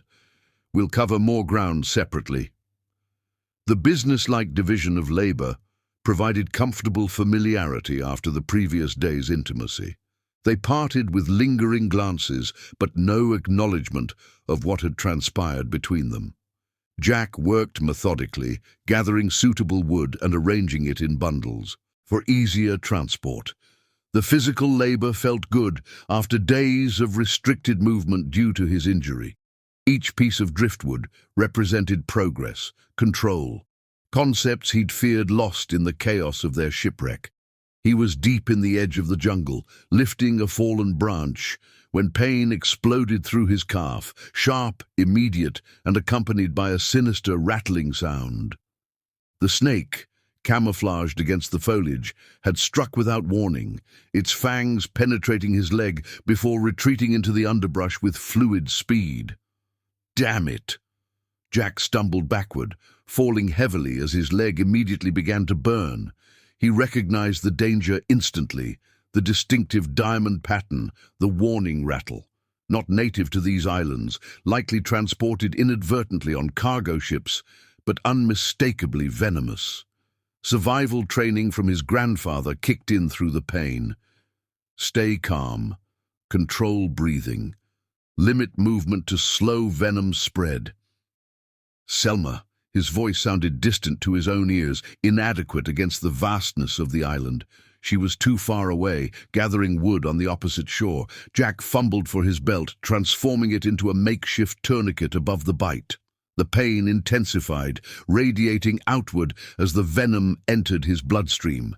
His vision blurred at the edges, shock or the venom's first effects, he couldn't tell which. Time became disjointed. He found himself on his back, staring at the canopy above, unsure if minutes or hours had passed. His leg felt simultaneously burning hot and disturbingly numb. Sweat drenched his body despite the moderate temperature. "Jack!" Selma's voice penetrated his fog. He tried to respond, but produced only a hoarse whisper. "Jack!" Suddenly she was kneeling beside him, horror transforming her features as she took in his condition. "What happened?" "Snake," he managed, gesturing weakly toward his leg, where angry red puncture marks stood out against rapidly swelling flesh. "Venomous." Selma's expression shifted from fear to focused determination. Without hesitation, she examined the wound, her hands gentle but sure. "How long ago?" "Not sure. Maybe 20 minutes. Speaking required mounting effort. She nodded once, decision made. "I need to extract as much venom as possible."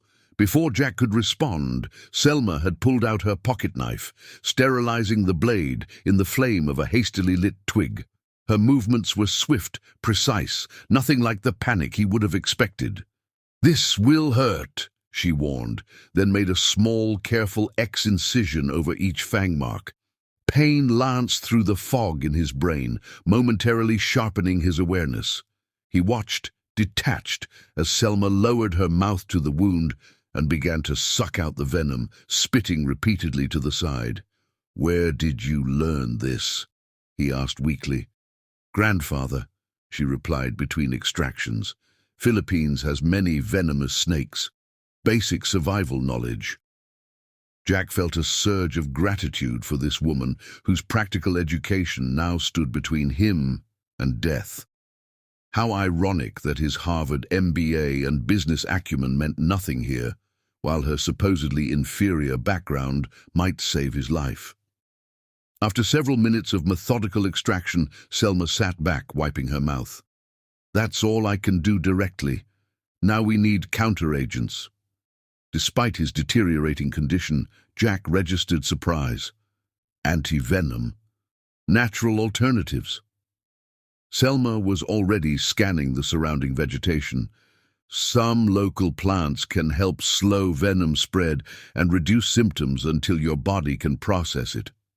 She disappeared briefly, returning with an assortment of leaves and roots. With practiced efficiency, she crushed them between flat stones, creating a paste that she applied directly to his wound before binding it with strips torn from her own shirt. "Drink this," she ordered, holding a crude cup fashioned from a shell to his lips. The liquid inside was bitter, earthy. "What is it?" he asked, grimacing at the taste. "Better you don't know until after you've finished it," she replied with unexpected lightness. "Trust me, trust." Such a simple word, yet one that had eluded Jack for most of his adult life. Now, it wasn't optional, it was survival. He drank the concoction without further question. The day dissolved into fragments of awareness for Jack. Fever claimed him, bringing alternating chills and burning heat. Selma's face appeared and disappeared above him, sometimes clear, sometimes wavering like a mirage. She spoke continuously, her voice an anchor to consciousness when darkness threatened to pull him under. She had somehow transported him back to their shelter, though he had no memory of the journey. Cool compresses appeared on his forehead. More bitter drinks were pressed to his lips. The wound was cleaned repeatedly, fresh poultices applied with gentle hands. During one moment of clarity, he found Selma beside him, exhaustion evident in the shadows beneath her eyes. "You haven't slept," he observed. "Can't risk it," she replied simply. "The first 24 hours are critical with venom." The implications of her vigilance struck him with unexpected force. She was sacrificing her own well-being entirely for his survival, not as an employee following orders, but as someone who genuinely cared whether he lived or died. "Why?" he asked, the single word encompassing a larger question about her dedication. Selma's eyes met his, something vulnerable and fierce in her gaze. "Because you would do the same for me." The simple certainty of her statement humbled him. Would he have shown the same unwavering commitment 3 days ago when she was merely his assistant?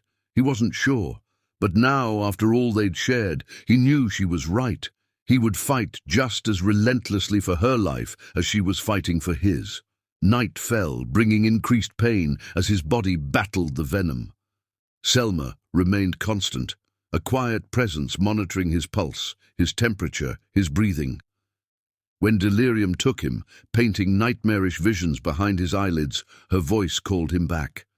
When fever-induced confessions spilled from his lips, regrets, fears, losses he'd never acknowledged, she listened without judgment. "Don't leave me," he murmured during one particularly dark moment when death seemed to hover at the edges of his awareness. "I'm right here," Selma assured him, her fingers entwined with his. "I'm not going anywhere." Somewhere in the longest hours of the night, as pain and fever reached their peak, Jack's defenses crumbled completely. Words he'd never spoken to another person emerged in broken whispers. "I'm afraid," he admitted, the confession of vulnerability more difficult than facing the venom itself. "I know," Selma acknowledged, her palm cool against his cheek. But you're not alone. Those 4 words penetrated deeper than any business triumph, any acquisition, any accolade he'd ever received. Not alone.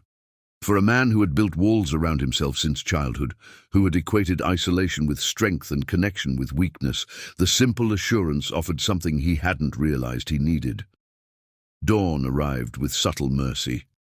Jack's fever broke as first light touched the eastern sky, his body trembling with the release of tension. Selma, still awake despite 24 hours without rest, registered the change immediately, her shoulders sagging with relief as she checked his pulse once more. "The worst is over," she confirmed, exhaustion evident in every line of her body. Jack reached for her hand, marveling at its strength despite its delicacy. This woman who had faced his professional tyranny without breaking, who had navigated survival on a deserted island with practical wisdom, who had now literally sucked poison from his veins. She had become something he'd never allowed himself to need, a partner, an equal, someone who saw him at his weakest and remained anyway. "Thank you," he said simply, the words entirely inadequate for what she had done. Selma's smile held the softness of profound fatigue, but genuine warmth. "Just returning the favor. You saved me from drowning when the boat capsized." "Not exactly equivalent," Jack pointed out. "Survival isn't a balance sheet, Mr. Rich," she replied with gentle mockery of his business mindset. "It's not about equivalent exchange." As Selma finally allowed herself to collapse beside him in exhausted sleep, Jack watched her face relax into vulnerability. The traditional power dynamic between them had been completely inverted. She had become the protector, he the protected. Yet somehow, the reversal felt right, a correction of an artificial hierarchy that had never reflected their true capabilities. The venom's physical effects would take days to fully dissipate, but its impact on Jack's carefully constructed self-image was already permanent. Near death, he had been stripped of pretense, position, and power. What remained was simply a man, flawed, mortal, and capable of a depth of feeling he'd denied for decades. As morning light filled their shelter, Jack made a silent promise to himself and the sleeping woman beside him. If they survived this island, when they survived, things would be different.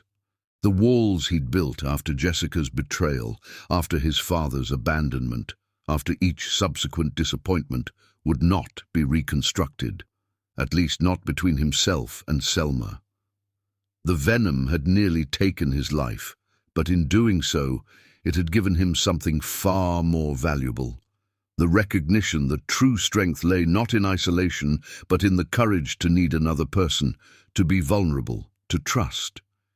He rested his hand gently on Selma's shoulder as she slept, this woman who had seen him at his absolute worst and chosen to stay.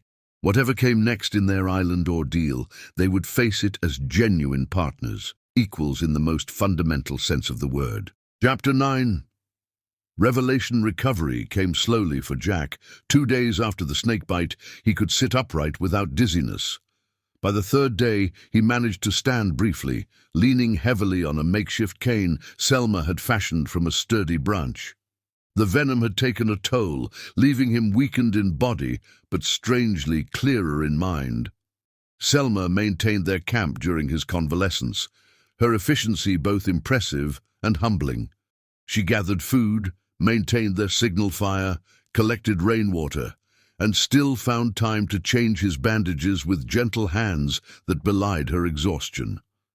"You need to rest," Jack insisted as she returned from the beach with fresh shellfish. "You've been running yourself ragged. Says the man who once made me rewrite the Singapore proposal 3 times overnight," she countered with a smile that took the sting from her words. Jack winced at the reminder. "I was an absolute tyrant, wasn't I?" "The terror of the 87th floor," Selma agreed, settling beside him at their small cooking fire. "Junior executives used to take the stairs to avoid sharing an elevator with you." "Effective time management," he deadpanned, then grew serious. "Why did you stay?" "Even before your mother's treatment became a factor, You could have found another position. Selma considered the question as she arranged shellfish on heated stones. Initially, professional pride. I don't quit challenges. She glanced at him. Later, because I saw something most others missed.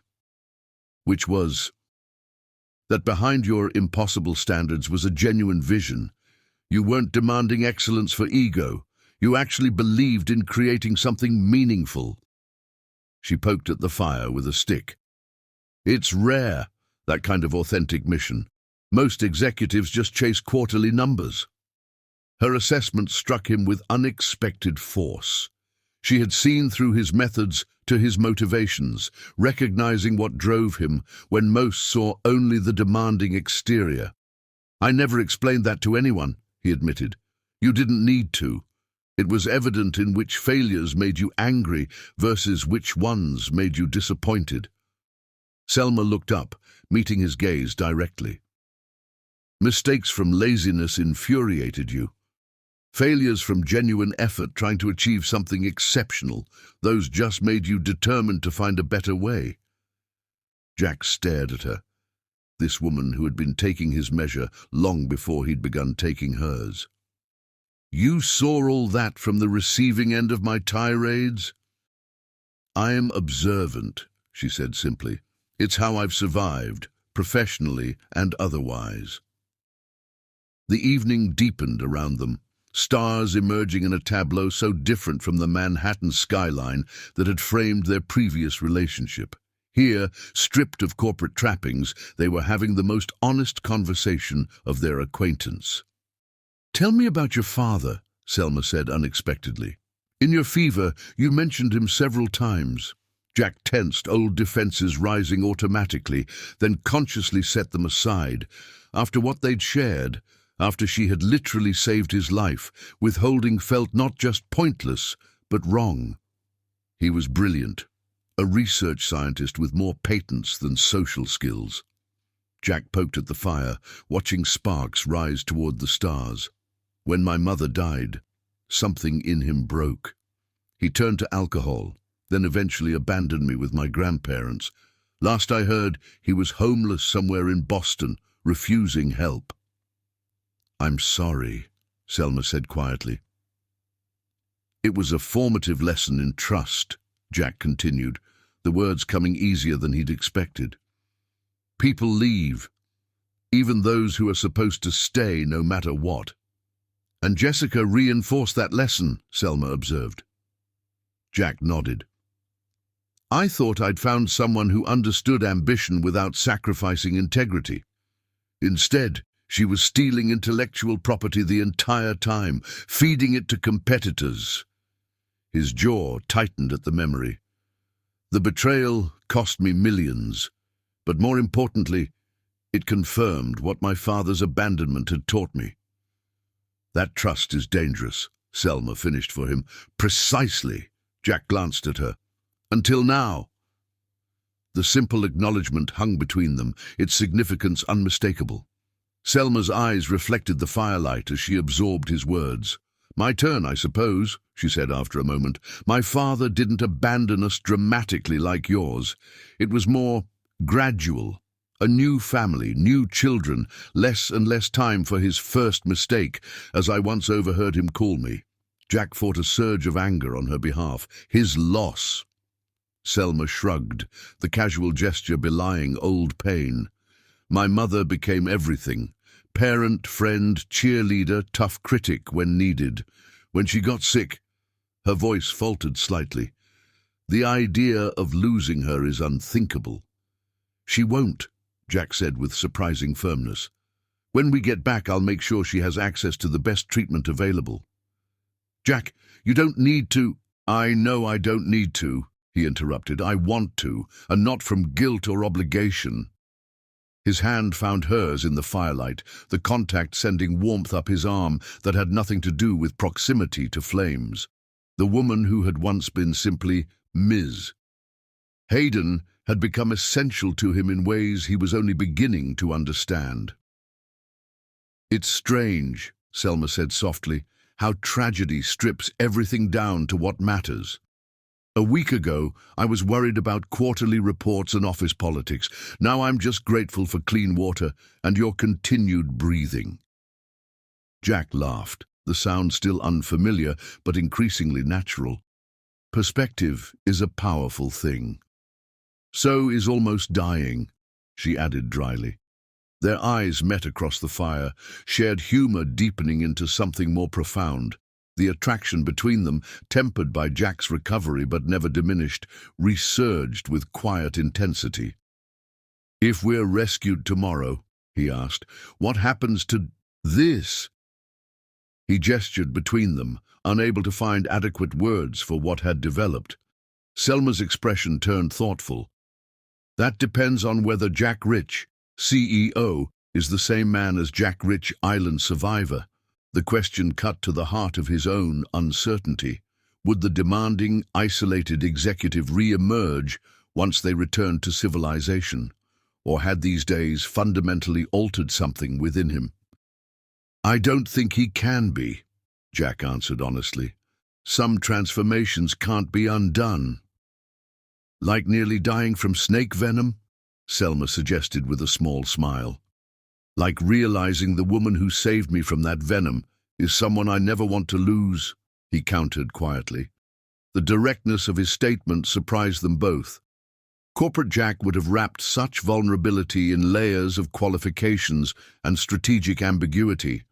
Island Jack had neither the energy nor desire for such games. Selma's hand tightened around his. "When we're rescued," she said deliberately, choosing when over if with pointed optimism, "we'll figure it out together. Together." The word contained promise and challenge in equal measure. For a man who had steered his life's course in solitary determination, the concept of genuine partnership represented territory as uncharted as this island had been. "I'd like that," he said simply. As night deepened around their small camp, Jack felt a curious sense of peace, despite their precarious circumstances. The snake's venom had nearly killed his body, but had somehow healed something in his spirit. The walls he'd built around himself lay in ruins, as thoroughly demolished as their capsized boat. What remained was a foundation for something new, something he never could have imagined in his corner office with its spectacular but isolating view. Whether rescue came tomorrow or weeks from now, Jack understood with sudden clarity that he had already been saved in the ways that mattered most. The revelation wasn't dramatic or announced with fanfare. It simply existed, as natural and necessary as the air they breathed. Selma Hayden had become essential to him, not for what she could do, but for who she was. And for the first time in decades, Jack Rich was no longer afraid of needing someone else. Chapter 10. Smoke Signals. 7 days after the capsizing, Jack's strength had largely returned. The snake venom had worked its way through his system, leaving him with a vivid scar but no lasting damage. What had changed permanently, however, was his perspective and his relationship with Selma. "We need a more aggressive rescue strategy," he announced as they shared breakfast of fresh fruit and roasted shellfish. "The signal fire isn't enough." Selma nodded agreement. "I've been thinking the same thing. We're too far from regular shipping lanes, and the island is small enough to be missed by passing aircraft. Then we make ourselves impossible to miss." Jack's eyes held the familiar strategic focus that had built his business empire, now directed toward their survival. A massive smoke signal, something that would be visible for miles. Over the next hours, they developed a plan with the same collaborative efficiency that had characterized their survival partnership. Jack, the strategic thinker, outlined the concept. Selma, the practical problem solver, refined the execution. They would create 3 separate signal fires on the highest point of the island, spaced to form a triangle visible from any direction. The first would burn continuously with dry wood for a bright flame. The second would contain green vegetation for maximum smoke. The third would remain unlit until they spotted a vessel or aircraft, then be ignited as an attention-grabbing beacon. "We'll need to gather twice as much wood as we think necessary," Selma pointed out as they began collecting materials, and establish a rotation for monitoring the fires. Jack appreciated her thoroughness without comment, still adjusting to their altered dynamic. In the corporate world, he would have issued directives with minimal input. Here, their collaboration flowed naturally, each contributing strengths without concern for authority or credit. By midday, they had transported enough materials to the island's highest point to begin constructing their signal system. Jack built efficient fire platforms, using rocks to elevate the wood for better airflow. Selma organized their fuel supplies by type: quick-burning kindling, long-lasting logs, smoke-producing green vegetation. "A week ago, I was negotiating $1 billion acquisition," Jack observed as they worked side by side. "Now I'm focusing entirely on making a superior campfire." "Survival has a way of clarifying priorities," Selma replied, wiping sweat from her brow. "Though I imagine your board members would be impressed by your fire-making skills." "Lawrence would appreciate the irony," Jack agreed with a smile. "He once told me I needed to reconnect with fundamental human activities instead of living through spreadsheets and quarterly reports." "Wise man," Selma said, "though I doubt this is what he had in mind." As afternoon waned, they had completed 2 of the 3 signal fires. Jack lit the first, adjusting the wood until it produced a strong, steady flame visible from far offshore. The second remained ready with its green foliage for emergency smoke signals. Standing beside their creation, Jack felt a surprising sense of accomplishment, different from closing a major deal, but no less satisfying. They had created something from nothing, using only their minds and hands. The primal achievement resonated at a level his corporate triumphs never had. "We make a good team," he said quietly, watching the flame rise against the darkening sky. Selma's hand found his, the gesture now comfortable and familiar. "We always did. You just couldn't see it from behind your desk." He acknowledged the truth with a nod. "I'm seeing a lot of things differently now." Their walk back to camp was interrupted by a sudden shout from Selma. She pointed toward the horizon, where the faintest outline of a ship appeared against the setting sun. "Is that—" Jack began, shading his eyes. "A ship," Selma confirmed, already turning back toward their signal fires. "We need to light the emergency beacon now." They sprinted back up the hill, Jack ignoring the residual weakness in his leg as adrenaline flooded his system. At the summit, Selma quickly added extra green vegetation to their smoking fire, while Jack lit the third beacon with trembling hands. Flames leapt skyward as the carefully prepared tinder caught immediately. Thick white smoke billowed from the second fire, creating a visual signal impossible to miss. "We need something reflective," Jack said urgently, searching their limited supplies. His gaze fell on his disassembled watch, the metal back panel catching the sunlight. This might work. He positioned the polished surface to catch and reflect sunlight toward the distant vessel, creating intermittent flashes that might catch the attention of a watchful crew. Minutes stretched into an agonizing half-hour as they maintained their signals, adding fuel to the fires and continuing the reflection pattern. The ship maintained its course, neither approaching nor diverting. "They don't see us," Selma said, disappointment evident in her voice. Jack refused to accept defeat. With sudden inspiration, he grabbed a burning branch from their fire and began moving it in the international distress pattern. 3 short, 3 long, 3 short. SOS in burning flame against the darkening sky. "Keep the fires going," he instructed, continuing his pattern with increasingly desperate energy. Just as their hope began to fade, a miraculous change occurred. The distant ship altered course, turning decidedly toward their island. "They've seen us," Selma exclaimed, grabbing Jack's arm. "They're coming this way."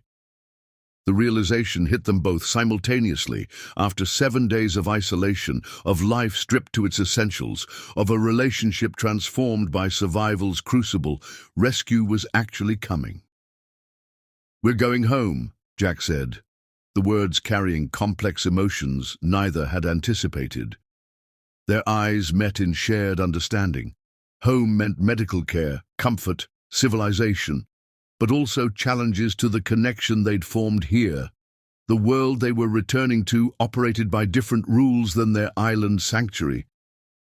As the ship drew closer, another surprise appeared on the horizon, the distinctive shape of a military helicopter approaching rapidly from the opposite direction. Coast Guard, Jack identified, his experienced sailor's eye recognizing the aircraft type. They must have coordinated with the ship. Within 30 minutes, their small island was the center of a full rescue operation. The helicopter touched down in a cleared area near the beach, its rotor wash bending palm trees and scattering their carefully collected supplies. 4 uniformed personnel emerged, moving with the efficient purpose of trained rescuers. The lead officer approached them, his expression registering shock as he recognized Jack. "Mr. Rich," he confirmed incredulously. "Jack Rich of Rich Enterprises." Jack nodded, suddenly conscious of his ragged appearance and weak old beard. "And this is Selma Hayden.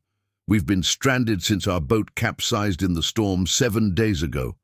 The officer immediately radioed this information to his team. "Sir, your disappearance has been headline news all week. There's been a multinational search effort coordinated by your company." Jack glanced at Selma with a raised eyebrow. Lawrence must have pulled every string available. "You're both incredibly lucky," the officer continued. "This island wasn't in our primary search grid. We diverted based on a last-minute calculation of possible drift patterns from a Coast Guard oceanographer. As the reality of rescue settled over them, Jack found himself reluctant to leave their small camp, the shelter they'd built together, the fire ring where they'd shared revelations, the beach where they'd washed ashore as mere survivors and would depart as something far more complex. The rescue team worked quickly, conducting basic medical assessments and preparing them for transport. The officer explained they would be airlifted to the nearest medical facility, then transferred back to New York once cleared by doctors. "Ready to return to civilization?" one rescuer asked cheerfully, mistaking their quiet demeanor for shock. Selma's eyes met Jack's over the emergency blanket being wrapped around her shoulders. The question echoed between them, laden with implications neither could address in this moment of practical urgency. As they were guided toward the helicopter, Jack reached for Selma's hand, a gesture witnessed by the rescue team and, more significantly, by a press photographer who had somehow accompanied the mission. "The billionaire and his assistant holding hands," the photojournalist murmured, snapping several rapid images that would soon circulate globally. Neither Jack nor Selma released their grip despite the attention. Some connections, once forged in survival's fire, could not be easily hidden or denied, not even for the sake of corporate propriety or public opinion. The helicopter lifted off, carrying them away from the island that had transformed their relationship from professional hierarchy to something far more profound. Below, their signal fires continued to burn, no longer necessary for rescue, but standing as monuments to what they had accomplished together. As the island receded into the distance, becoming a small green speck in the vast blue ocean, Jack leaned close to Selma's ear so she could hear him above the rotor's thunder. "This isn't ending," he promised, his fingers tightening around hers. "It's just changing location." Her answering smile contained equal parts hope and determination, the same qualities that had carried her through his professional demands and their island ordeal. "I'm holding you to that, Mr. Rich," she replied, the formal address now transformed into private affection. As the helicopter banked toward the distant lights of civilization, news of their miraculous survival was already spreading across global networks. Jack Rich, Billionaire CEO, and his assistant had been found alive after 7 days, presumed lost at sea. What the headlines couldn't capture was the more significant discovery they had made on that small island. that sometimes losing everything is the only way to find what truly matters. Chapter 11. New Reality. The photograph of Jack Rich and Selma Hayden holding hands during their rescue appeared on every major news outlet within hours. By the time they reached the mainland hospital, speculation about their relationship had overshadowed the miracle of their survival. Billionaire CEO and his assistant found alive after 7 days. Sources close to Rich Enterprises expressed surprise at apparent intimacy. Romantic connection or trauma bonding? Selma caught fragments of news reports from the hospital staff's whispered conversations. She lay in a private room, separated from Jack for the first time since the storm. Medical protocols and administrative procedures had reasserted civilization's boundaries around them, suddenly making their island intimacy seem dreamlike and distant. Her body showed the evidence of their ordeal: weight loss, cuts, bruises, and exhaustion. But the doctors had pronounced her remarkably healthy, considering the circumstances. Jack, in a VIP suite elsewhere in the hospital, was reportedly receiving similar good news about his recovery from the snake venom. A soft knock interrupted her thoughts. Lawrence Chen entered, his familiar face showing relief, tinged with curiosity. "Selma," he said warmly, clasping her hand, "thank God you're all right." "Lawrence, you led the search?" He nodded. "Jack has good people who care about him, despite his best efforts to keep everyone at arm's length." A hint of amusement crossed his face, though it seems he may have changed his approach to professional distance. Selma felt heat rise to her cheeks. "It's complicated." "I imagine so." Lawrence's expression turned serious. "The board is in crisis management mode. That photo of you two, it's creating questions about professional boundaries, potential favoritism. HR is having kittens." The corporate world's rules and expectations came crashing back with jarring force. On the island, their connection had evolved naturally, free from outside judgment. Here it would be scrutinized, questioned, and potentially weaponized by those with competing agendas. "Where's Jack now?" she asked, avoiding the implicit question. "Meeting with his executive team." Lawrence checked his watch. He insisted on immediate resumption of duties against medical advice. Some things haven't changed, but some things had. Selma knew a different Jack now, one who had shown vulnerability, admitted fear, expressed genuine care. Would that man survive re-entry into the corporate environment that had shaped his former self? Lawrence left after assuring her that her job was secure and her mother's medical care had continued uninterrupted during her absence. Alone again, Selma struggled with an unexpected emptiness. After days of constant proximity to Jack, his absence felt disorienting, almost physical in its impact. The medical team arrived for final evaluations before discharge. During her examination, a wave of dizziness overcame her. The room spun, voices blurred, and darkness closed in from the edges of her vision. When she regained consciousness, a concerned doctor was checking her vitals. "Ms. Hayden, you fainted," he explained. "We're running some additional tests." Hours later, a female physician entered with test results, her expression professionally neutral. "Ms. Hayden, were you aware that you're pregnant?" The question landed like a physical blow. "That's impossible.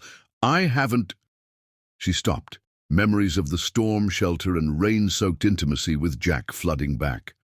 "Oh, about 3 weeks along, according to hormone levels," the doctor continued, misinterpreting her shock as confusion.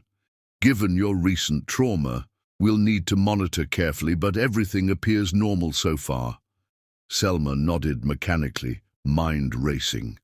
A child, Jack's child, conceived on an island while sheltering from a storm, a literal manifestation of their transformed relationship.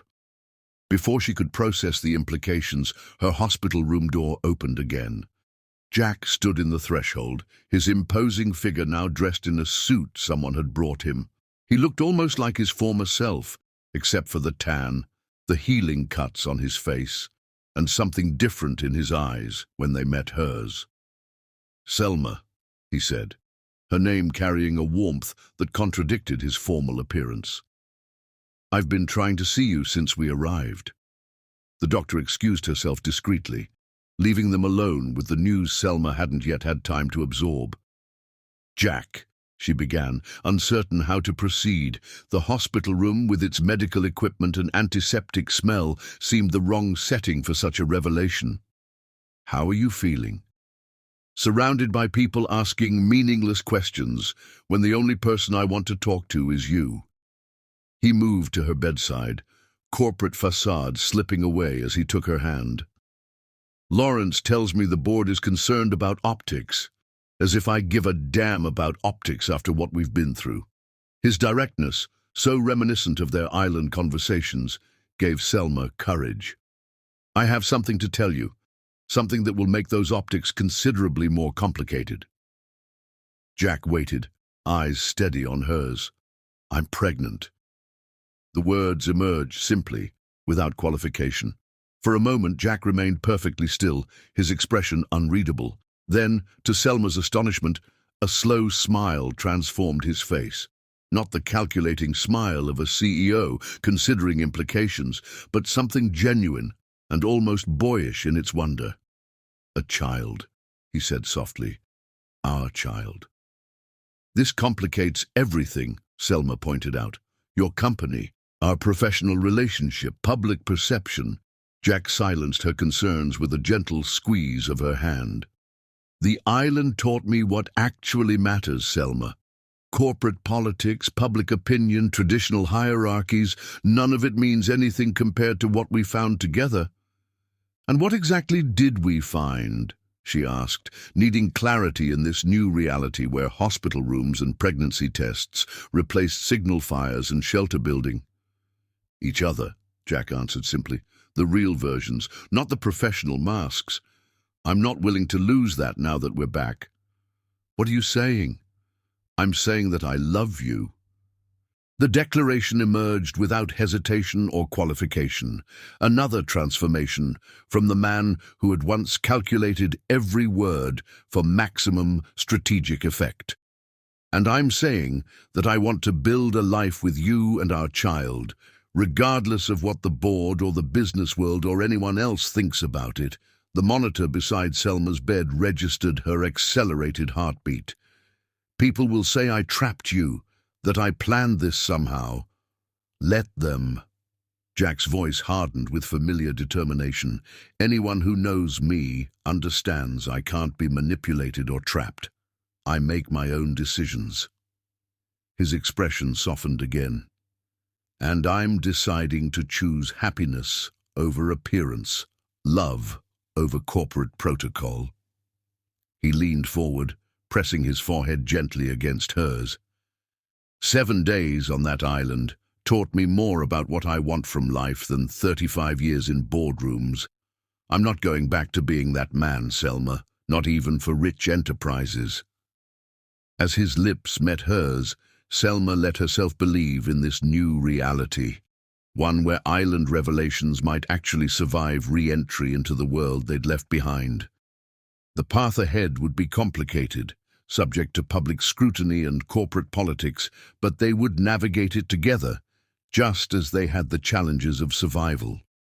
Outside her hospital room, reporters gathered, executives conferred, and speculation mounted about the nature of their relationship.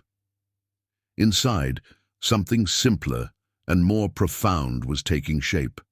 A family, formed in the crucible of shared struggle and genuine connection. Jack pulled back slightly, his hand moving to rest gently over her still flat stomach. "A gift from the island," he murmured, wonder evident in his voice. "Are you sure about this?" Selma asked, one last doubt surfacing. "Your life was perfectly ordered before all this." "Perfectly empty," Jack corrected. "I had everything and nothing." His smile returned, decisive and clear. Now I have something worth actually having. As they sat together in the sterile hospital room, the outside world continued its frantic speculation about their future. But Jack and Selma had already glimpsed that future on a small island far from civilization's complications, a future built on truth rather than appearances, on partnership rather than hierarchy, on love rather than ambition. It was a future neither had imagined possible 7 days earlier, yet now seemed the only one worth pursuing. Chapter 12.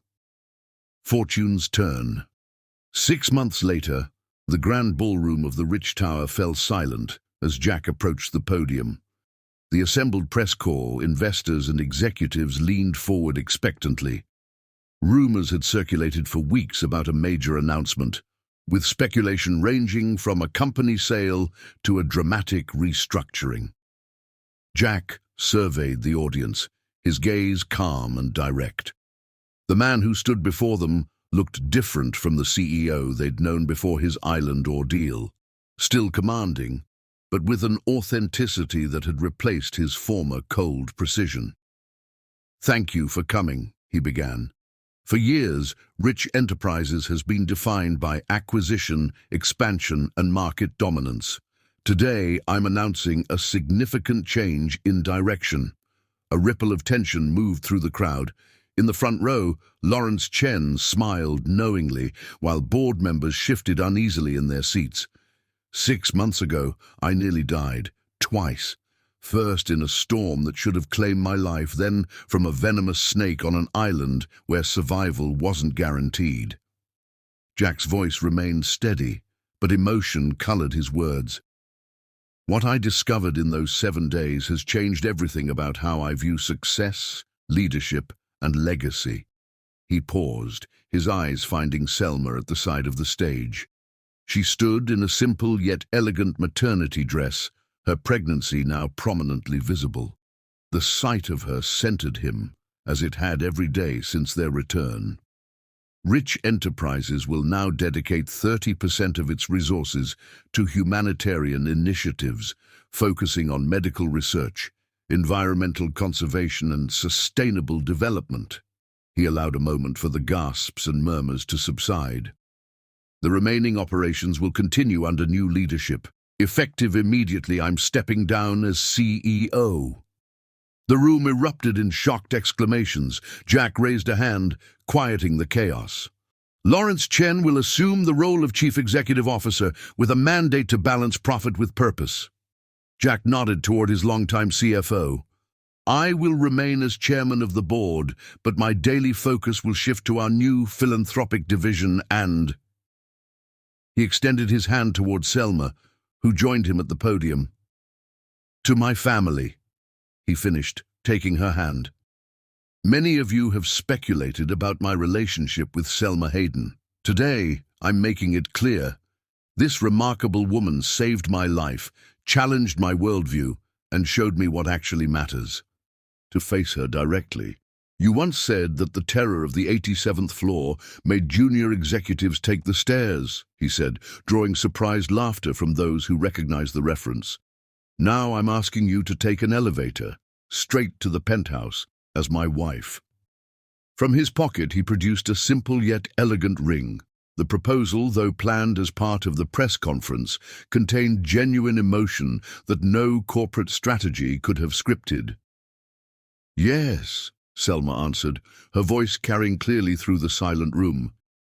As Jack slipped the ring onto her finger, the assembled press erupted in camera flashes and questions.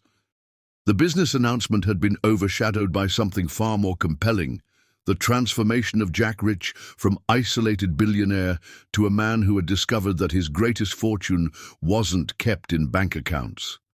Later, as they stood on the rooftop garden of the Rich Tower, Manhattan spread before them like a glittering carpet, Jack placed his hand gently on Selma's rounded abdomen. "When I built this tower, I thought it was my legacy," he said quietly. "I was wrong." Selma covered his hand with hers. "Sometimes we have to lose everything to find what we're actually looking for." Jack smiled, thinking of a small island far from this urban landscape, where a storm and 7 days of survival had given him the only wealth that truly mattered. "Fortune's funny that way," he agreed. "It turns when you least expect it." The baby kicked beneath their joined hands, a small life created in crisis, now growing in peace, the perfect embodiment of how catastrophe had transformed into the greatest blessing either could have imagined. Two people who had once been defined by corporate hierarchy now stood as equals, partners in the truest sense. Their story, from shipwreck to boardroom, from survival to love, would become legendary in business circles and beyond. But for Jack and Selma, standing quietly above the city as sunset painted the sky in colors reminiscent of their island sunsets, the most important part of their story wasn't the dramatic rescue or the public transformation of rich enterprises. It was the private recognition that sometimes being truly lost is the only way to be found. The end